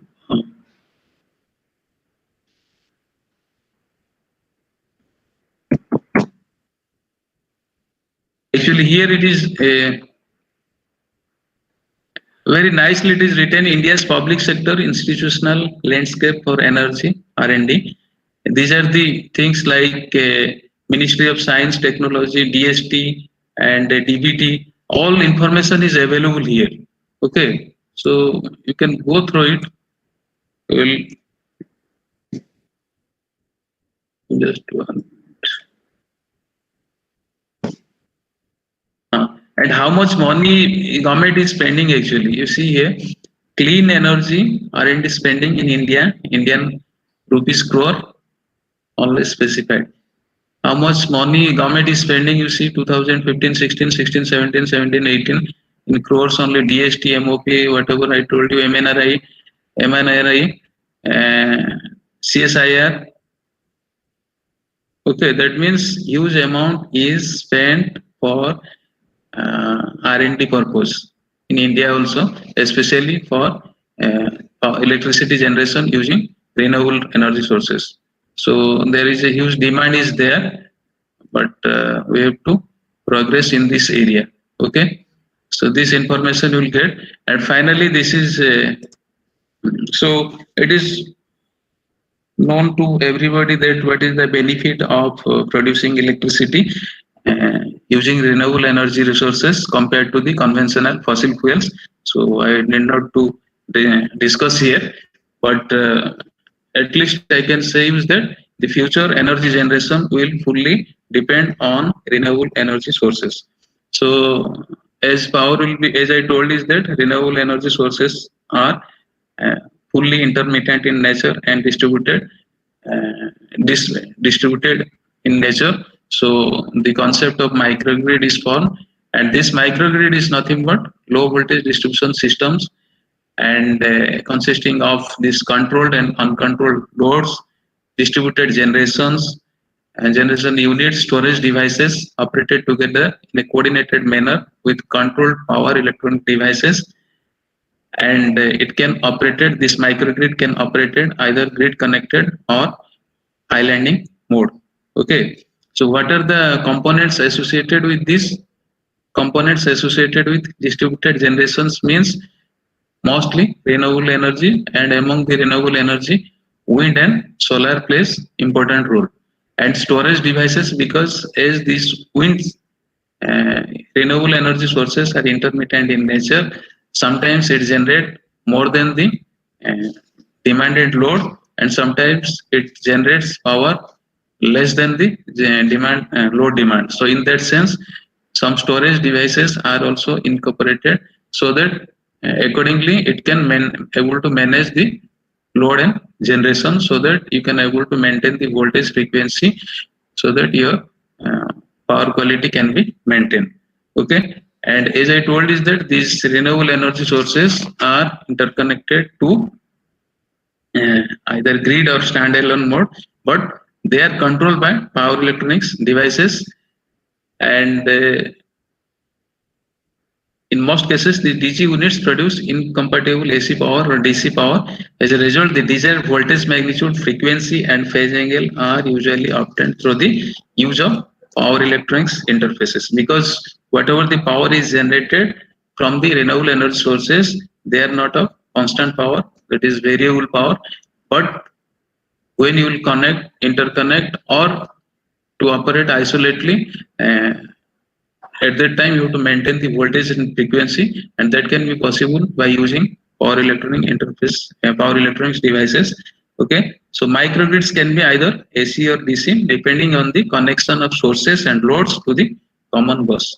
Where the microgrid is connected to the common bus, accordingly it can be AC or DC. And AC microgrids sources are like this. If this is a wind turbine system, this is solar PV cell, PV array, and this is fuel cell. And so wind means it generates AC. So however, it is variable AC. So to maintain that, you have to a converter. You have to connect. The rotor will be connected to the grid through this AC-DC-AC converter. And in case of solar, it generates DC, but variable DC. To maintain it, DC to DC converter is required. Again, further, if you want to connect the DC power to AC, you have to convert it to DC to AC. So this conversion process is required, and this is possible through the power electronics devices. And again, as I told, is that generated power and load may mismatch, and that can be compensated using battery storage devices or fuel cell like this. So this is a general structure of the AC microgrid. It is connected to the utility grid, and there are different type of generating units are there. Wind energy conversion system, energy storage devices, and different loads. Loads may be AC or DC. Okay, so if it is a DC load, then through AC means you have to convert it to DC. So these are the again, DC microgrid means it will be connected to the DC bus.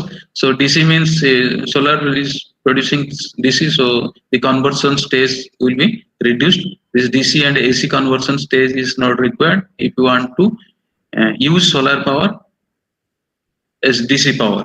But in case of if you use wind power as DC power, then you have to additional conversion is required. AC to DC is required. This conversion stages increases the cost of the total system, as well as it reduces the efficiency also.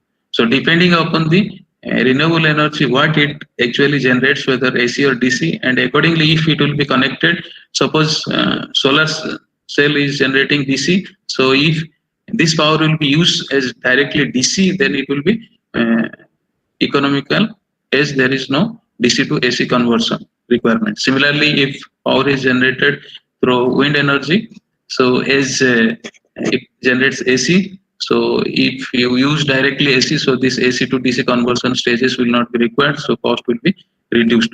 So accordingly, based on the generation of RES, AC and DC microgrids are evolved. And what you have to do, as I told you, that in microgrid, not only different intermittent RES renewable energy resources are there, but also different storage devices are there, and these storage devices are connected to the point of coupling and point of common coupling, whether it is AC or DC. So to maintain the coupling, this voltage and frequency, if it is AC, or voltage in case of DC, so there must be a energy balance between load and generation that can be possible by coordinated operation of the energy generating units like solar and this one wind and storage devices. So that's why for smooth operation of either AC or DC microgrid, optimal coordinated power generation and sharing is required. Okay, so that means what are the microgrid operational challenges? Microgrid operational challenges is microgrid control and power management. Microgrid control is why it is required, because energy resources are intermittent in nature, but you require fixed voltage and frequency in case of AC and constant voltage magnitude in case of DC. So to maintain that, some control units are required, and those control units are through power electronics devices. And power management is required. Why? Because as intermittent in nature, there will be sometimes, depending upon the generation and load demand, you will find imbalance between the generation and load, and that can be maintained. That can be possible to maintain by using storage devices. Okay, so that's why requirement of storage device is mandatory for microgrid operation, whether it is in grid connected operation or islanded, but it is much more important in case of islanded mode operation, because grid connected mode means the deficiency energy or surplus energy, either deficiency means it will be fed through the grid and surplus means it can be fed to the grid. But in case of islanded mode, it is very essential to maintain the system voltage frequency using proper energy balance between different energy resources of the microgrid. So that's why in case of standalone or islanding mode, your energy balance plays important role.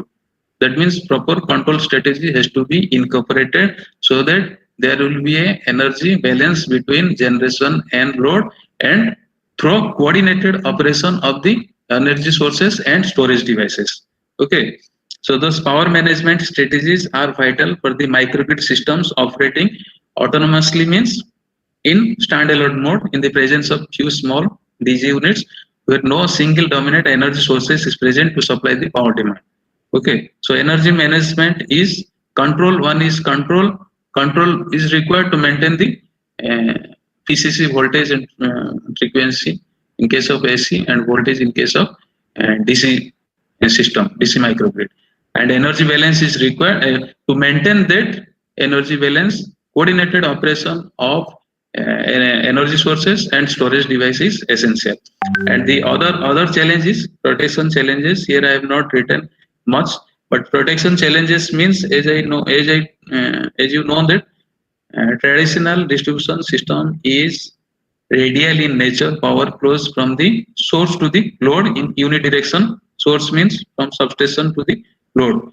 But because of the integration of these renewable energy sources or distributed energy generations, your power flow unidirectional becomes bidirectional. When unidirectional becomes bidirectional, then directional issues will come into picture. And also previously for radial distribution system, your distribution system is protected by the coordinated operation of overcurrent relay, circuit breaker, recloser, fuse, and recloser and fuse. But here there is no directional relay. There is no role of directional relay until unless the structure of the distribution system is meshed structure. Okay, but mostly radial in nature. But because of the introduction of this DG, your unidirectional property of distribution system is lost. It becomes bidirectional. Bidirectional means your this coordination operation of this overcurrent relay, circuit breaker, this will be lost. In that case, some additional protection arrangement has to be incorporated for protection of this DG integrated distribution system. Again, grid connected and grid connected and islanded mode, their current contribution to the fault is different, because microgrid means standalone mode means all DGs, renewable DGs are interconnected to the microgrid through power electronics devices. And to protect the power electronics devices, generally fault current is limited to twice of the rating of the power electronics devices. So the current contribution in case of islanded mode from the power electronic interconnected DGs are very less. So overcurrent relay may fail to detect the fault in such islanded mode operation of microgrid consisting mostly renewable energy based DGs.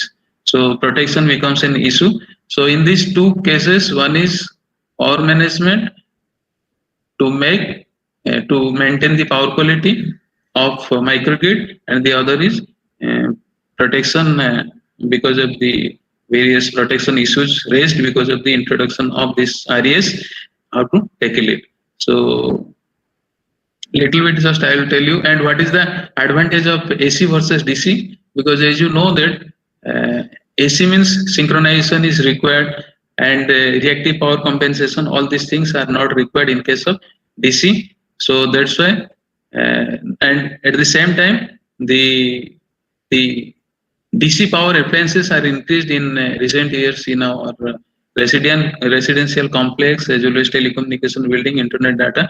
You see this laptop, this computer, mobile phone, battery power, vacuum cleaner, all this require DC power. So in this case, as we are using at present AC, so we have to convert it to DC. Then can be used. So instead of converting it from AC to DC, it is better to use directly DC power that can be supplied through DC microgrid. Okay, so that's why. And other benefit of DC microgrid is that, as I told, is that DC microgrid does not face any grid synchronization, controllability issues, and neither have the needed grid side frequency nor phase control mechanism. Also, reactive power compensation is also not required in case of DC microgrid. And DC microgrid is more reliable, has higher overall efficiency, reduced system size, and low maintenance cost due to the requirement of.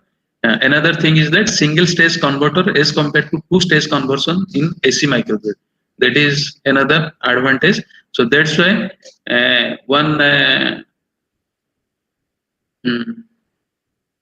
because of these benefits, nowadays also DC microgrids are evolved. And in case of DC microgrid, what is the operational challenges? Operational challenges is optimal power sharing among different renewable energy sources. So DC microgrid, if it is operating in standalone mode, so what is the operational challenges? One is your optimal power sharing among different renewable energy sources, and the to maintaining the DC link voltage within permissible limit means plus minus 5%. That means as I show is that suppose this is the DC bus. So this is the PCC of DC microgrid. This voltage is suppose this one PCC DC power. So this is the point of common coupling. This voltage has to be maintained. Maintain means depending upon its, suppose it is a 50 volt DC bus. So all time you have to maintain this 450 volt DC so that you can maintain the power quality. Okay, so that's why one is power sharing among different renewable energy sources, including the energy resources as well as storage devices, and to maintain the DC voltage, DC link voltage within its pre-specified limit. That is, the change of voltage should not exceed plus minus 5%. Okay, and power management means the change of power. Change of power means all generated sources minus the loads. It should not also exceed a pre-specified limit. So based on that, we have just one of my student has done improved power management control strategy for DC microgrid with storage device. This is standalone DC microgrid, which it can operate either standalone as well as grid connected. So what is the challenge? What is new things he has adopted? What he shows is that most of the available techniques either consider one energy resources, like some people have taken only solar cell, some have taken wind energy, and among storage device means only battery. But he has considered multiple energy resources, RES, that is solar cell and permanent magnet synchronous generator, wind energy system. And apart from battery storage device, he has also considered fuel cell and electrolyzer. And this is my system, and it is connected to a 450 volt DC bus. So the power generated from our microgrid is connected to the PCC. This is the low voltage level, that is 450 volt DC volt. This is the point of common coupling of the DC bus. And what we have to operate smoothly, what we have to do, we have to, at any cost, whatever may be the change of the load, we have to maintain 450 volt DC voltage. And again, it is boosted to 660 volt DC volt, and then it is connected to the grid to supply AC load. Okay. Why it is required? Because our three-phase system, three-phase system 400 volt.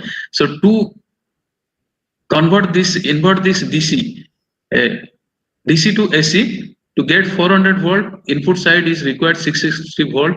So that's why it is boosted. 450 volt generated DC voltage is boosted to 660 volt, and when it will be inverted, it will give 400 volt three-phase power. Okay, because AC side is three-phase load and it requires three-phase supply of 400 volt and single phase is 230 volt. So that's why it is boosted to 660 volt DC voltage.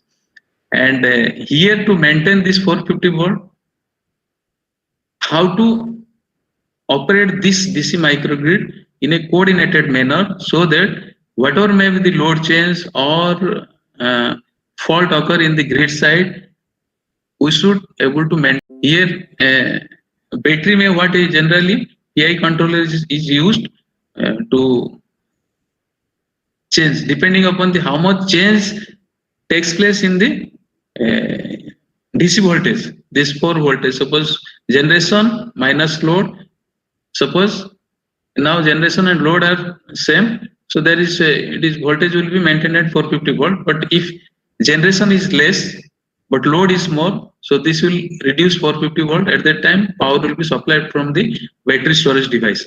So to achieve that smooth control of the controlled operation of the battery storage device, is instead of using the fixed PI controller, he has used this is a TS fuzzy controller for smooth variation for when there will be a change in the grid voltage, this one DC voltage. At that time it will smoothly can either charge or discharge depending upon the voltage of the DC voltage, DC link voltage. So this is achieved. And another thing what he has achieved incorporated is in most of the cases is whether the battery will charge or discharge, it takes the reference voltage of the PCC. Okay, so if it is voltage for less than 450 volt, and accordingly it will charge, it will supply power, and if it is more than 450 volt, then it will charge itself. But at the same time, another thing he has incorporated SOC, state of the charge, and state of the charge means it is assumed that if battery charging percentage is less than 20%, means we will assume that battery is fully discharged, and if it is greater than more than 80%, then we will be assume that your battery is fully charged. Okay. Similarly, for wind system also, he has for MPPT, apart from this P&O observe, perturb and observe, he has taken the angle. Angle means how the angle changes from 30 to 65, and within that around 45, when angle between the VDC square, DC voltage square by IDC, 10 inverse will lie within 30 to especially 45 degree. At that time this wind generator will operate at its maximum power point like that. Similarly, this is the fuel cell and electrolyzer, and how it operates actually. What is exactly this operates? Suppose load is that means when till battery the SOC, so the state of the charge, if the state of the charge is greater than 0.2, in that case, if again power is more, electrolyzer will act as a dump load. Dump load means electrolyzer will receive power. It receive करके what it will do? It will generate hydrogen, and that will be fed as input to the fuel cell, and fuel cell will be voltage will be built up in the fuel cell and energy in the form of hydrogen.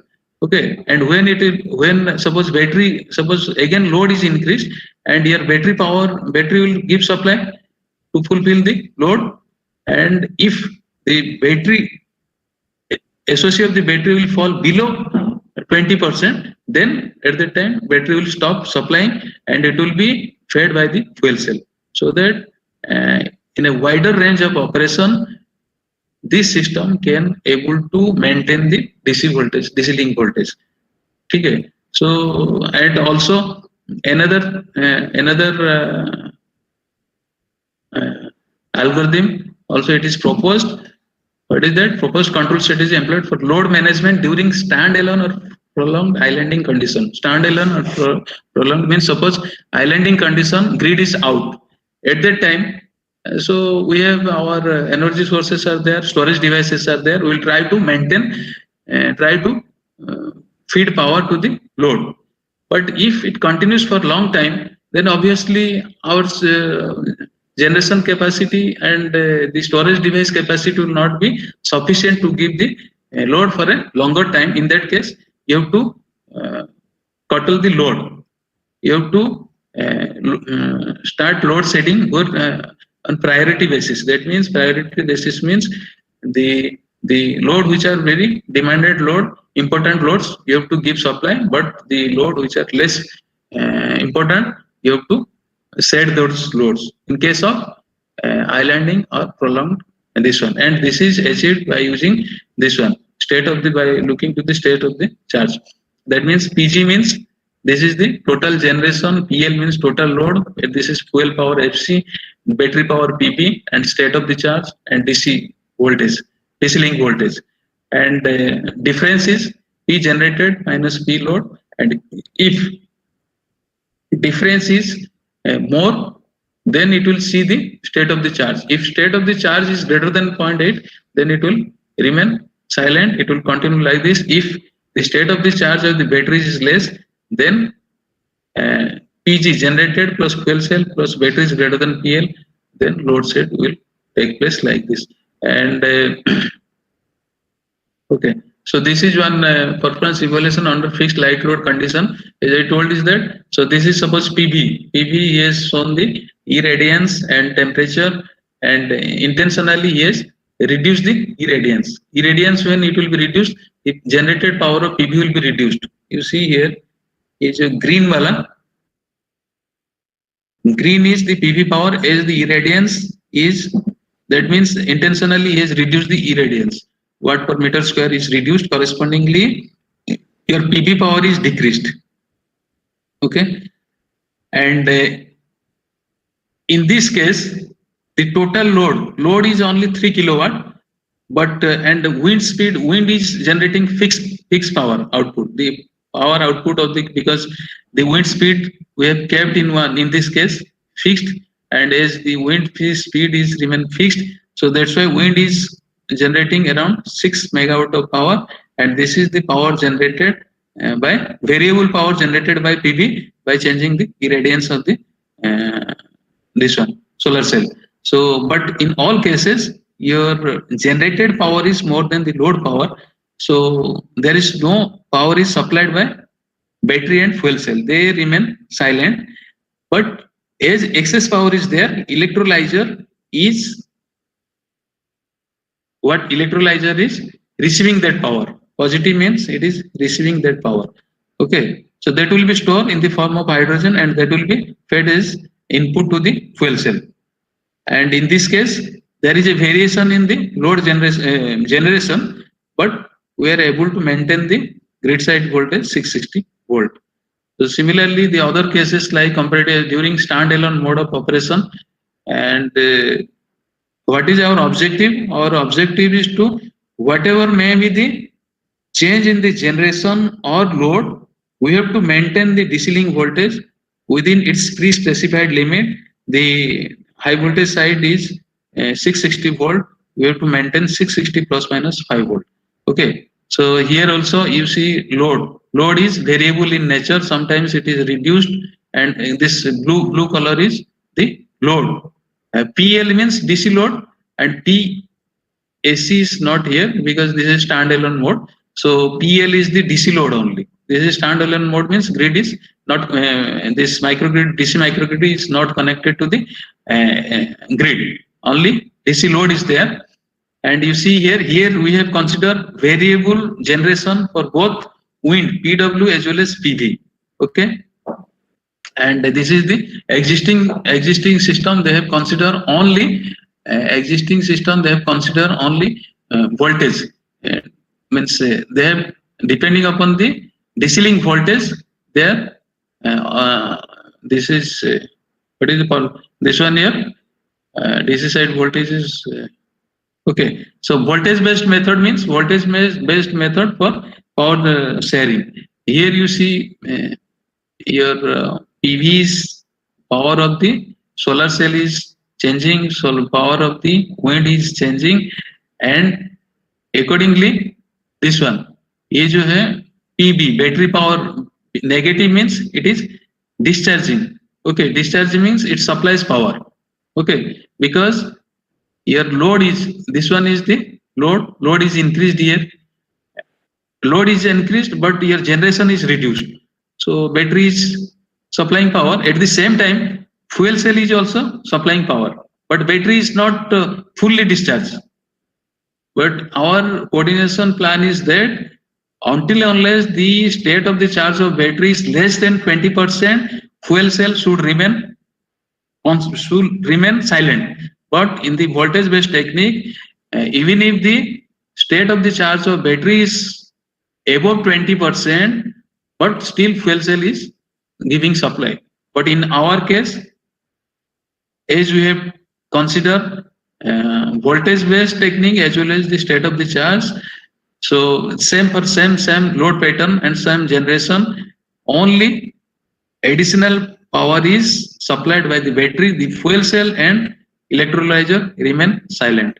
So this is the coordinated operation of the present voltage and state of the charge based technique is superior compared to the existing voltage based technique, as well as the change of the voltage also getting superior compared to this one. Like these different cases are there. Grid connected mode, this is the grid connected mode means this is battery, DC load is there as well as AC load is there. PAC means as our system is this one, grid connected mode means AC load is, this one is AC load and this one is DC load. And grid connected means from as we are generating more, so from DC grid is, DC microgrid is supplying power to the DC load as well as to the AC load. Okay, so in that case, so total AC load, this one PL is the DC load and generation, and here is Fiji. In this case, grid connected mode, but AC power is fed from the grid. Sorry, AC power is AC load. AC power to the AC load is fed from the grid, and from DC side, DC microgrid is supplying power to the DC load only. Okay, here also our fuel cell remains silent. So these are the different cases for islanding mode of operation. Suppose fault condition, islanded mode, and at 2.5 seconds when the utility grid is disconnected, the proposed control scheme is able to maintain the power balance of DC microgrid for coordinated operation of the battery and fuel cell. ये जो है, you see here, this is the grid side power. At 2.5 seconds, it is disconnected from the fault has occurred, three-phase fault has occurred, and grid is out from the system.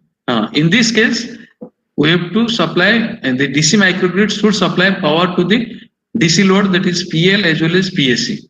ये जो 2.5 this one at 2.5 second, before 2.5 second, one fault has occurred in the grid side and grid is disconnected, and grid disconnected means no power is supplied from the grid side to the AC load. Previously, when grid was connected, power was supplied to the AC load from the grid side, and DC load was supplied from the DC microgrid. But at this time 2.5 it is disconnected, but then both AC and DC load will be supplied from the DC bus only, DC microgrid. So you see here this blue color PL means DC load, PSC means AC load, around 4.5 kilowatt of AC load, and this is the DC load is fluctuating in nature, and accordingly the extra power is fed from the battery. Okay, so far, because at this point again grid is connected, so your AC power, AC load will be fed from the grid. So accordingly again this discharging of the battery is stopped, and in this case you see DC link voltage. Our method, I think, in DC link voltage we are able to maintain within a variation is 0.91% compared to the less compared to the available method, and different cases are also Gorfran's proposed load setting condition mein how to maintain the DC link voltage, that also shown here. And so a better what is the final conclusion is that better power coordination between sources and loads can be achieved using the proposed voltage, and the main contribution is the state of the charge, because voltage based technique was there. Voltage means it will just compare the DC link voltage, present DC link voltage with the reference voltage, and if there will be a deviation, it will battery will charge or discharge. But apart from the deviation of voltage, we have consider state of the charge, and which helps to operate the DC microgrid in a more coordinated way with less variation in the DC link voltage, and that is also achieved by using the proposed adaptive tuning of PI controller gains of the battery energy storage system using TS fuzzy control gives a better dynamic voltage response of the DC microgrid. And the proposed proportional gain control, another proportional gain control technique of inverter side controller, regulates the AC side voltage within its prescribed limit during different power system scenario. So this paper is published in IIT GTD. The second part, I think it just to have a simple, as I told, is that for protection point of view, the conventional distribution system is radial in nature, but because of the introduction of this DG, radial nature is of distribution system is lost. Now it is bidirectional. So in that case, for selective tripping of faulted branch, directional issue will come into picture. So nowadays in a smart distribution system, though previously faulted phase identification was not an important issue, but now to improve the reliability, generally faulted phase identification is also important. So correct fault classification, faulted phase identification plays important role in single fault tripping, helps in improving the reliability of smart distribution system. Here just we have used the directional features, and these directional features means simple funda just we have used. If a fault occurs in front of a relay, we have derived one index, that is transient energy, and it is based on the superposition of voltage and current, superimposed principle of voltage and current. And if a fault will occur in forward direction, then the relationship between the change in the current and voltage will be this one. Zs will be minus of this one, del IR by del VR. And in case of reverse fault, we found is that the relationship voltage and change of voltage and change of current is this one, same. The ratio, this one positive and this one negative, and this principle is utilized here. And what is this one? Just we have calculated the at both end of the line change in the voltage and current, and just calculated the transient energy, and this is the sum of change of voltage current of each phases over a time period of one cycle. And if the transient energy is less than the, because it will be forward direction means negative, but we found during calculation with change, frequency change will take place. Some it may sometimes go towards positive, so that's why we have given one threshold, and based on this, each phase faulted phase are identified. If the transient energy is less than epsilon at both end of the feeder, then it will be assumed that a fault has occurred in that phase. And this is applied here. Performance of single line to ground for different cases, both islanding, grid connected, and with high resistance fault, all cases we found is that so this one, it is always coming negative. If both transient energy are coming negative, means If it is a AG fault, single line to ground fault, this is phase A, phase B, phase C. It is a transient energy of phase and phase C coming negative. So we are able to. In case of only faulted line or feeder or phase, it will come negative. But other case, it will come this one, because both sides. Suppose one fault is occur in this line. Here fault is occur means both end transient energy of individual phases will be negative, and also to check the security issue we have also checked here, but it will not come negative simultaneously. You see, this is the adjacent lines. Okay, adjacent line it is coming negative and positive alternatively. That means it is not the faulted phase. Like this, different cases has been carried out, and as somebody may ask that how to get both end data, because nowadays communication becomes very easy compared to the previous, because finally we have to our power system will run not only with single end data, both end data will be available. Communication and computer are the commonly used elements for improving the overall performance of power system operation, control and protection. Okay, so these are the little bit we have done. So this we have published in this one, ITS. Here actually published R1 is anyhow. So if anybody is having any question, you can ask me, or not more than this. Only one thing is that what I want to, as a conclusion, I want to tell you is that the future energy generation will be mostly from this renewable will supersede the conventional sources of electricity generation. Number one, and when huge amount of this renewable will be integrated to power system, both control as well as protection issue will come into picture. So a lot of work is already have been done, but some are in research stage, some have been implemented, and some further scopes are there. And among the loads that I forgot to tell you, that electric vehicle is another type of load which will drastically come into picture in near future. Even in India by 2030, you will see that around at least we will not able to achieve the target, but 30% vehicles will be battery, means electric vehicle will be there.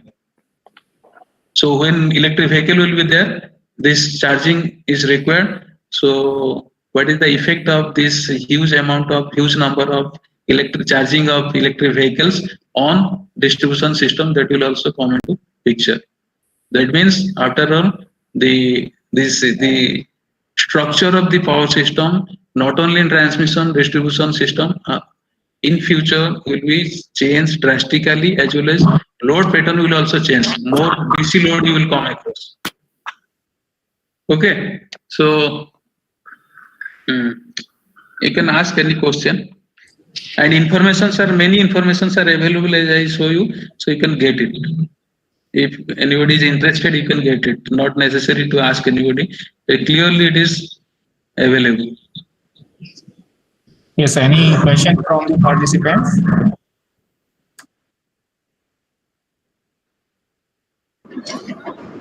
I don't think so, sir. Hello. Yeah. Sir, good evening, sir. Yeah. Good evening. Yeah, I'm Lalita from KL University. Thank you very much, sir. It was a nice presentation. Sir, you have shown the Electrolyzer. It is. Yeah, that is for storing the energy when excess. Storing the energy and generating hydrogen, that will be fed as input to the fuel cell. Fuel cell will generate from that using that hydrogen. Chemical reaction. It is a dump load type. Extra, if there will be extra power generation is there more than the load, and already battery is charged fully charged. At that time, again additional power what you have to do, generated power, that has to be stored in the form of dump load that will be used by the fuel cell as input. Okay. for energy generation.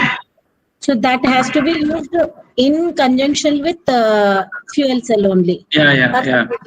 Okay. Yeah. Thank you, sir. Okay. Yes, any other question from the participants? We can take one or two more questions.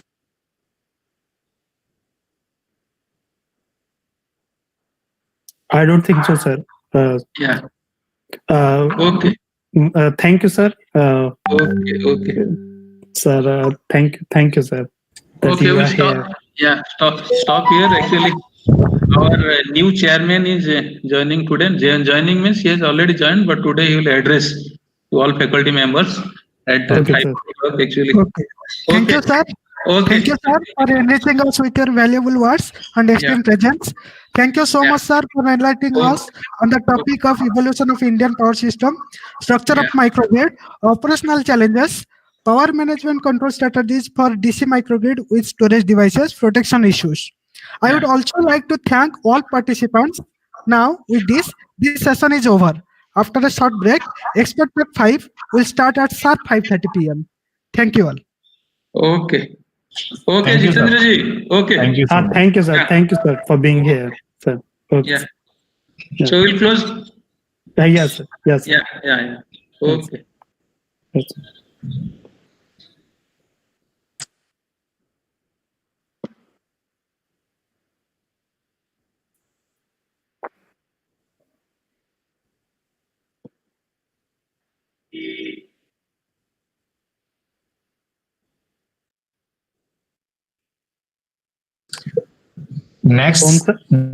Yes. Next session will start sharp at 5:30 p.m. Okay, because of the time lag between here and Canada, USA.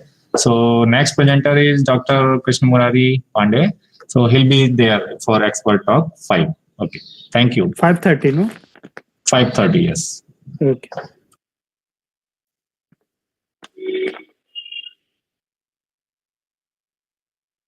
Sir, kindly share the feedback form for this session. Yes, it's on the. Yes.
Murari sir, Om sir. Hello ji sir. अच्छा, मतलब आप अभी college में हैं क्या? हाँ, मैं college में हूँ। Okay okay.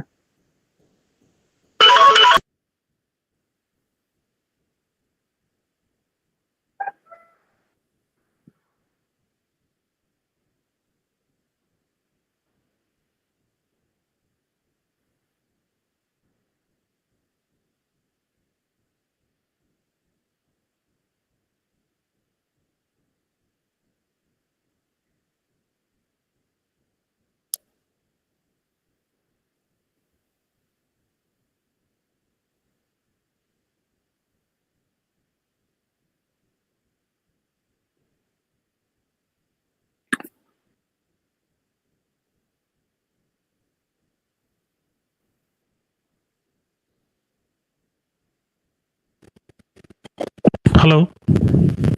Murari sir. Yes. It's audible now. Yeah, it's audible now. Yes. Okay, that's great.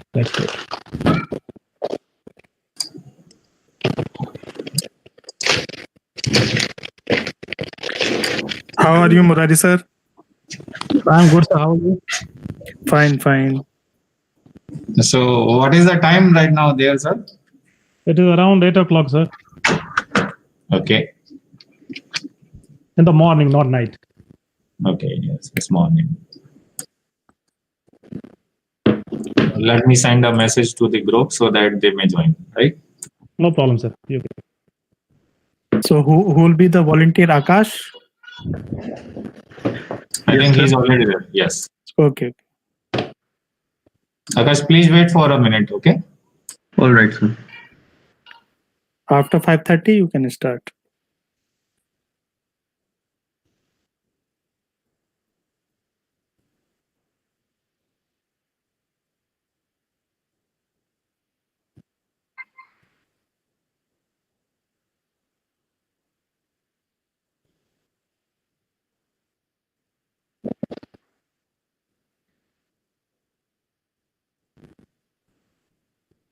Murari sir, I think you are busy. Not at all, sir.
Yes, I think Akash, you can start now because the people will come like that only. Okay, so till they come, you start introducing the speaker. Good morning, sir, and good evening, participants. This is Akash Kumar from NIT Jamshedpur. Welcome to the online short-term course on recent trends in microgrid, RTM 2020. We now have Expert Talk 5 to be delivered by Dr. Krishna Murari, sir.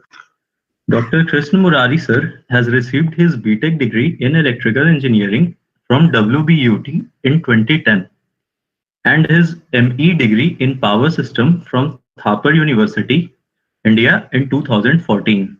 He completed his PhD from IIT Roorkee in 2019. In January 2020, he joined the University of North Carolina at Charlotte, USA, where he is working as a postdoctoral fellow on the project Redis PV, funded by the DOE. His research interest includes AC-DC distribution load flow, distribution network pricing, and smart grid. Without taking much of your time, I would like sir to take session and enlighten us. Dr. Krishna Murari, sir, please. Thank you, Akash. Uh, hello, everybody. Can you hear me, everyone? Yes, sir. Yes, sir. Your voice is clear.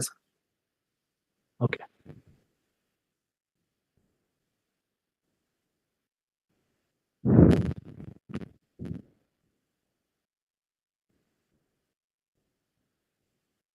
So my screen is visible to all of you? Yes, sir. Yes, it is now. Yes, sir. So good morning, everyone, because it is a good morning. So thank you, Dr. Om sir, and thank you, Dr. Jitendra sir, for providing me this wonderful platform to interact with such a wide range of audience. So I'm going to discuss regarding distribution user system charges, which is related to distribution network pricing scheme. So before going detail with that, I like to give a short emphasis on what is DS charging. So DNO, that is distribution network operators, set DS charges that are levied on the supplier. These covers the cost of carrying electricity through the local distribution system. These charges therefore vary regionally. DS charges are then charged by supplier to consumers based on their demand use of local distribution network. So so these are table of my content.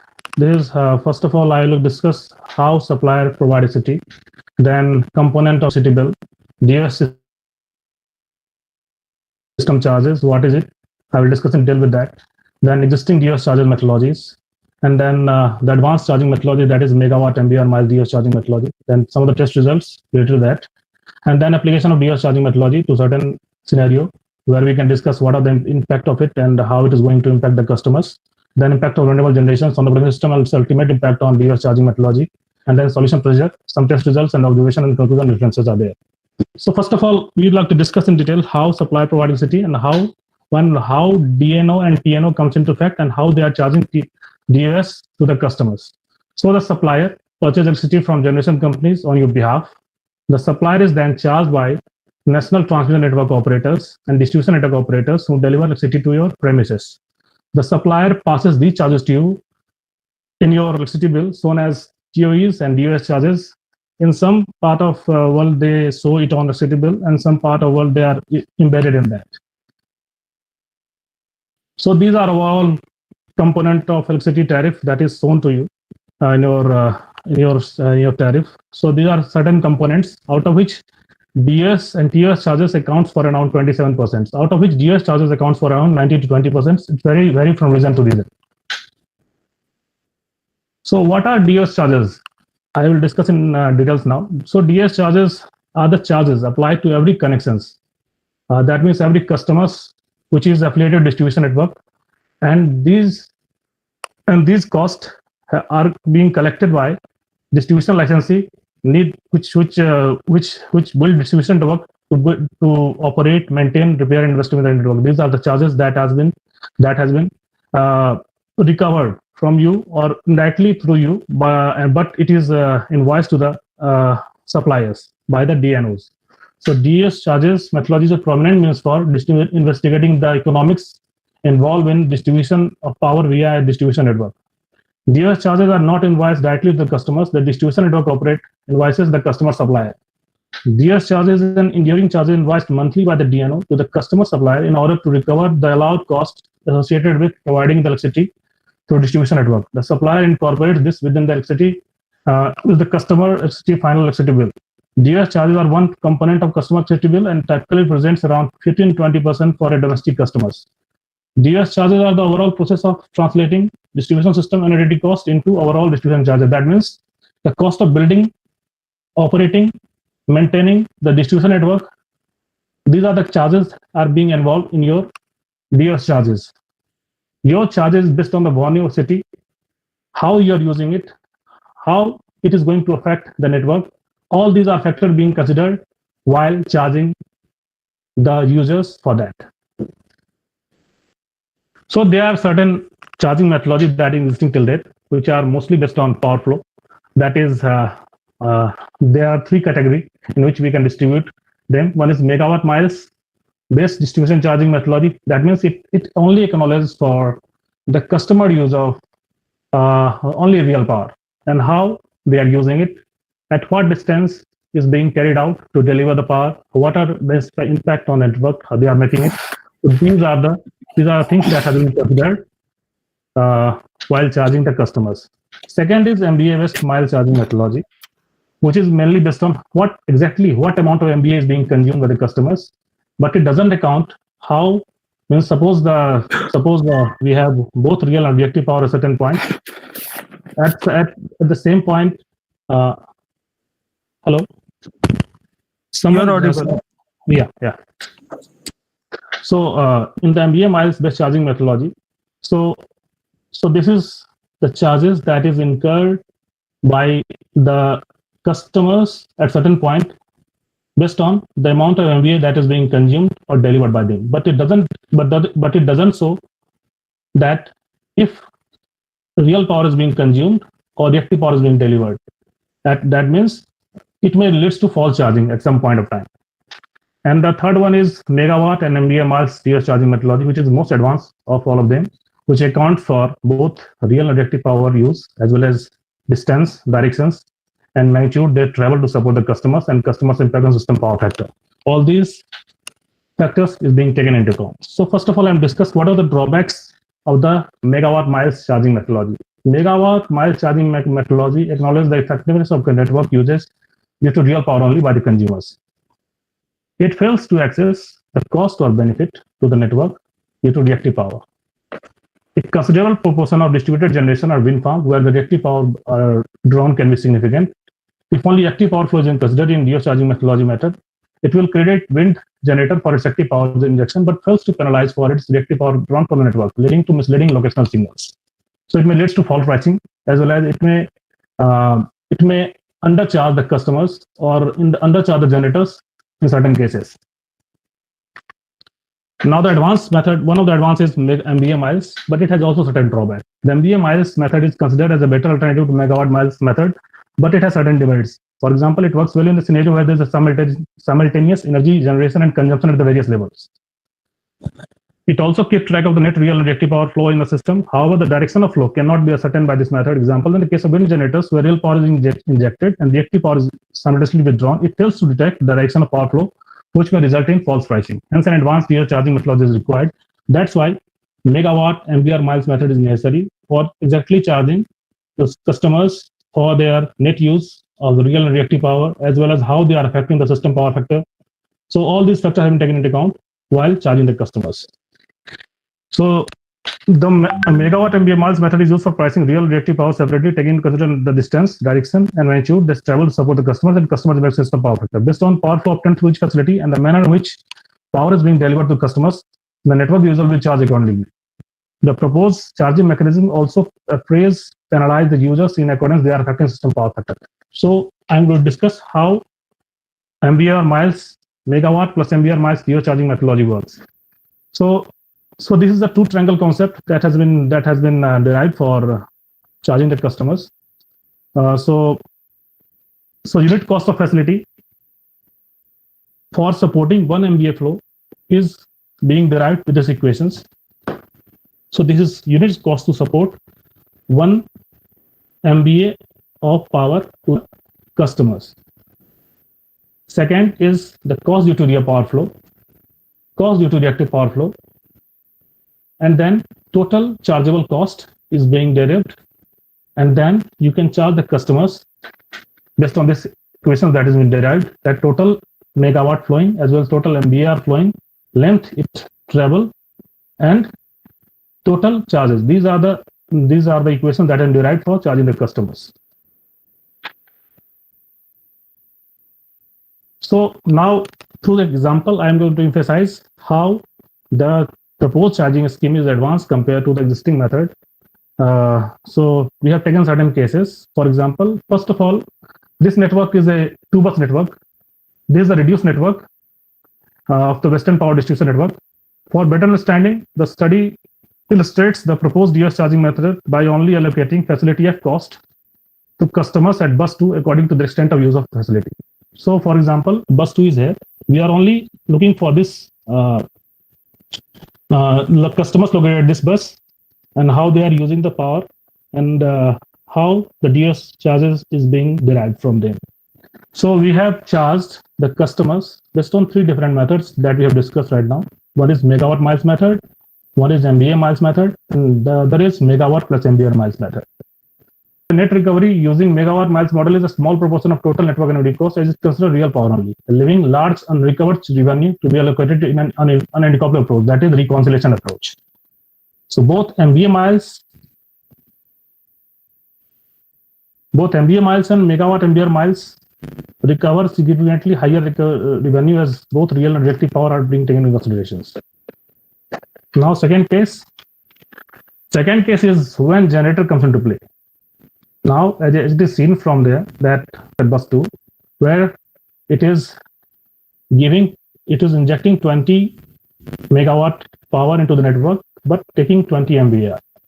So it is quite obvious from the load flow result that the real power flowing to facility has been reduced, hence DG should be credited for its active power injection to the network. On the other hand, the DG should be charged for its reactive power withdrawal from the network. That is, it leads to 21% increase in loading. The megawatt miles method credits the DG for its real power injections, but fails to penalize for its reactive power drawn from the network, thus leading to a favorable appraisal for the DG. The MVA miles method is advanced pricing scheme as compared to megawatt. It accounts for the amount of network uses by the consumers and also considers the real reactive power whether injected or consumed. This method, however, fails to distinguish between the direction of real and reactive power flow, and as a result, it creates the DG for both real and reactive power injection to and reactive power drawn from network, hence lead to false network charging, as you see in this case. In contrast, megawatt and MVR method is capable to admire both cost and benefits of network users, especially DGs. As the DG has reduced reactive power withdrawn from the system. The DG has been praised for its active power injection, but charged for its use of network for withdrawing reactive power. As we can see from the test result using network charges, that DG is being appraised for injecting real power into network, but it has been charged for withdrawing reactive power network. So this is now the third case is that again DG is there. So now the DG real power capacity has been increased. It is around 80 MVA and 20 MVAR, that is for reactive power. As we can see that loading level of supporting facility is increased by 40% owing to DG real power injection as well as reactive power withdrawn. So in this case, remuneration should be paid by DG to distribution network for its active power injections. In addition, charges should be levied on DG for its reactive power drawn from the test network. As evident, as it told, the megawatt DS charge method do not penalize the customer for reactive power withdrawn from network. Hence, revenue recovery from both demand and generating customer is low. The MVA miles fails to detect the direction of power flow, leading to overcredit the demand customers. On the contrary, the proposed network charging methodology provision is charging DG for active power injection as reactive power withdrawal. Now, the fourth case is distribution system with wind generation injecting 20 plus 20 MVA power to the network. In this case, we can see that the DG injecting 20 plus 20 MVA network, supporting the load customers for reactive power and reactive power requisite, leading to drop in system loading level. Consequently, remuneration has been paid to the DG for both active and reactive power injections when using MVA miles and megawatt plus MVA miles existing proposed, whereas using megawatt miles method, DG has been credited for the reactive power injection to the network only. So, as we can see,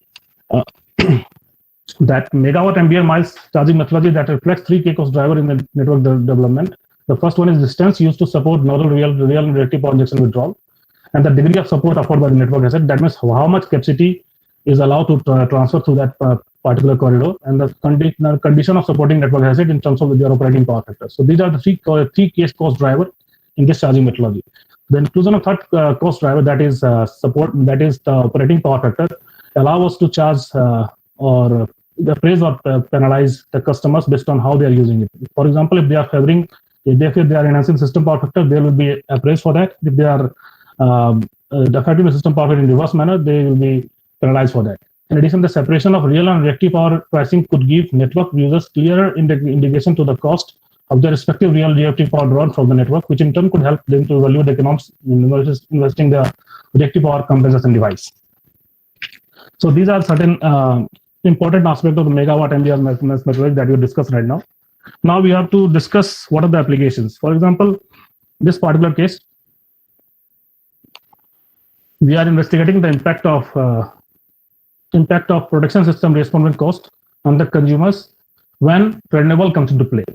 So this is how we are going to discuss regarding the impact of renewable. First of all, on the network equipment cost, and then how it will affect the consumers in that way. So, as we know that the conventional network is a power network with a single power source, which is unidirectional, and it is a radial kind of network with single power source. In this case, our current protection scheme are employed for systems for the protections because of their simplicity and low cost. Along with circuit breakers are used at the substation side of the feeder. With the introduction of renewable generation, the existing production coordination need to have upgraded. For example, in this case, we can see that suppose this is a conventional network, we are having single power source, so only the overcurrent protection scheme are employed for protecting subsystem protections. But when DG comes into play, that means renewable comes into play, we can see that there is a possibility of bidirectional power flow, which may also, because of DG, the short circuit MVA could rise. So all these factors leads to renovation of the system protection cost, which will leads to have a significant impact on the DS charges as well as cost of total network installations. For example, why the cost will be higher? As we can see that here only the protection devices are located at the substation side of the lines, but here it may be on the both sides of the line.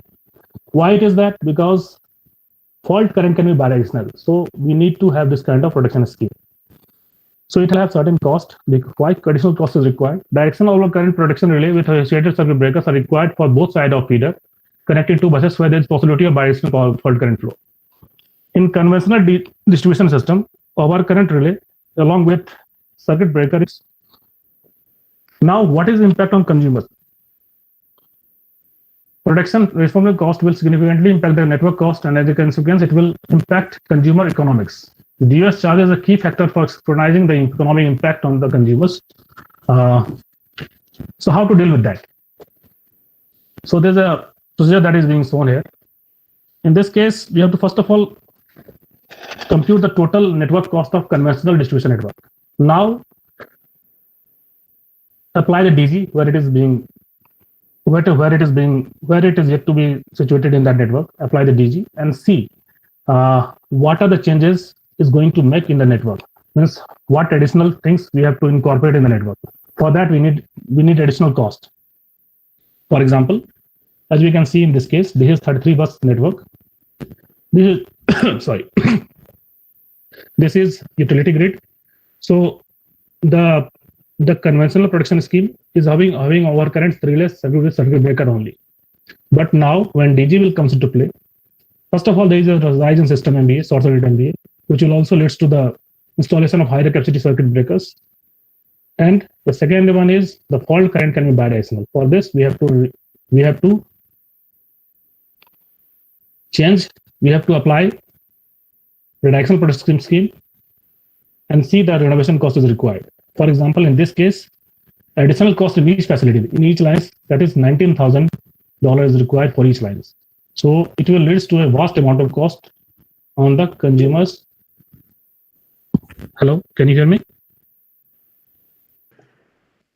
Hello, am I audible? Yes, sir. Yes. Okay. So how to deal with that? So first of all, case one, DS charges needs to be calculated for the users associated with distribution system incorporating conventional protection scheme. So this is the basic things. Now the second one is DS charges need to be calculated for the users in the presence of renewable generation without upgrading the protection scheme, and see what are the impact that is going to make. And third one is with the enhanced cost, we have to apply DS charges and check how the system cost as well as how it has affected the customers in the other way. So we have tested this, see the impact of the cost has been significantly improved and how it has been charged to the customers. In the first case, the same I have shown that it is without DG and without advanced protection scheme. Second case is with DG but without advanced protection scheme, and third case is with DG with advanced protection scheme, and how the cost is going to impact the customers.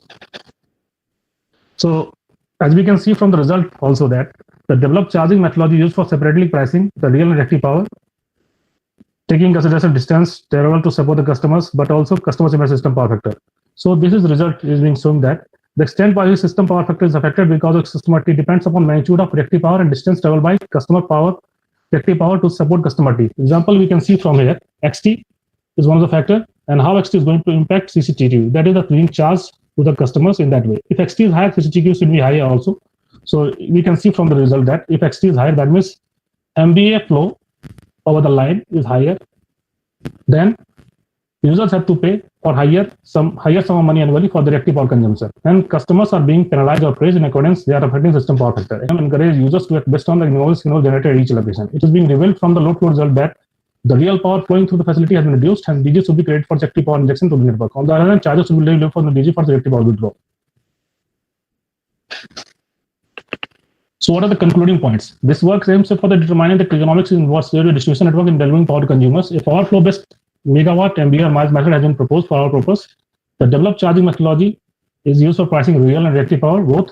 With the proposed charging model, use of network cost with the customer charge in accordance with the use capacity of network, and the price distributed with the use capacity of the network is distributed proportionally on the users using suitable reconciliation approach. And now, as we can, this is for EC network. Now the system is changing nowadays because of incorporation of renewable devices as well as converters. Our distribution going to change in future. So what are the impact going to it is going what are the impacts on the consumers is going to make, and what are the impact on DS charges need to be thoroughly area. So this is the future area that we are going to work. How the network is being evolved, what are the impact is going to make on the customers. So these are things that we have to discuss in the future regarding the AC/DC distribution network planning. What are the impact on DS charges? These things need to be discussed in future. So these are the key points that I have discussed. These are references. So any question from your side? Yes, there is one question. How the DG is modeled for finding the MVAR flow, and that is available in the chat box as well, sir. Yeah. So the DG has been modeled as this is the power flow based charging model. So in the power flow model, we can either model it as a constant power model or PV bus model. If the DG capacity is high, we can model as a PV bus, or if it is not that much high, we can model it as PQ bus model. Yes, any other question from the participants? As Dr. Murari has some engagements coming up, so we may take 2-3 questions. Yes, any other question?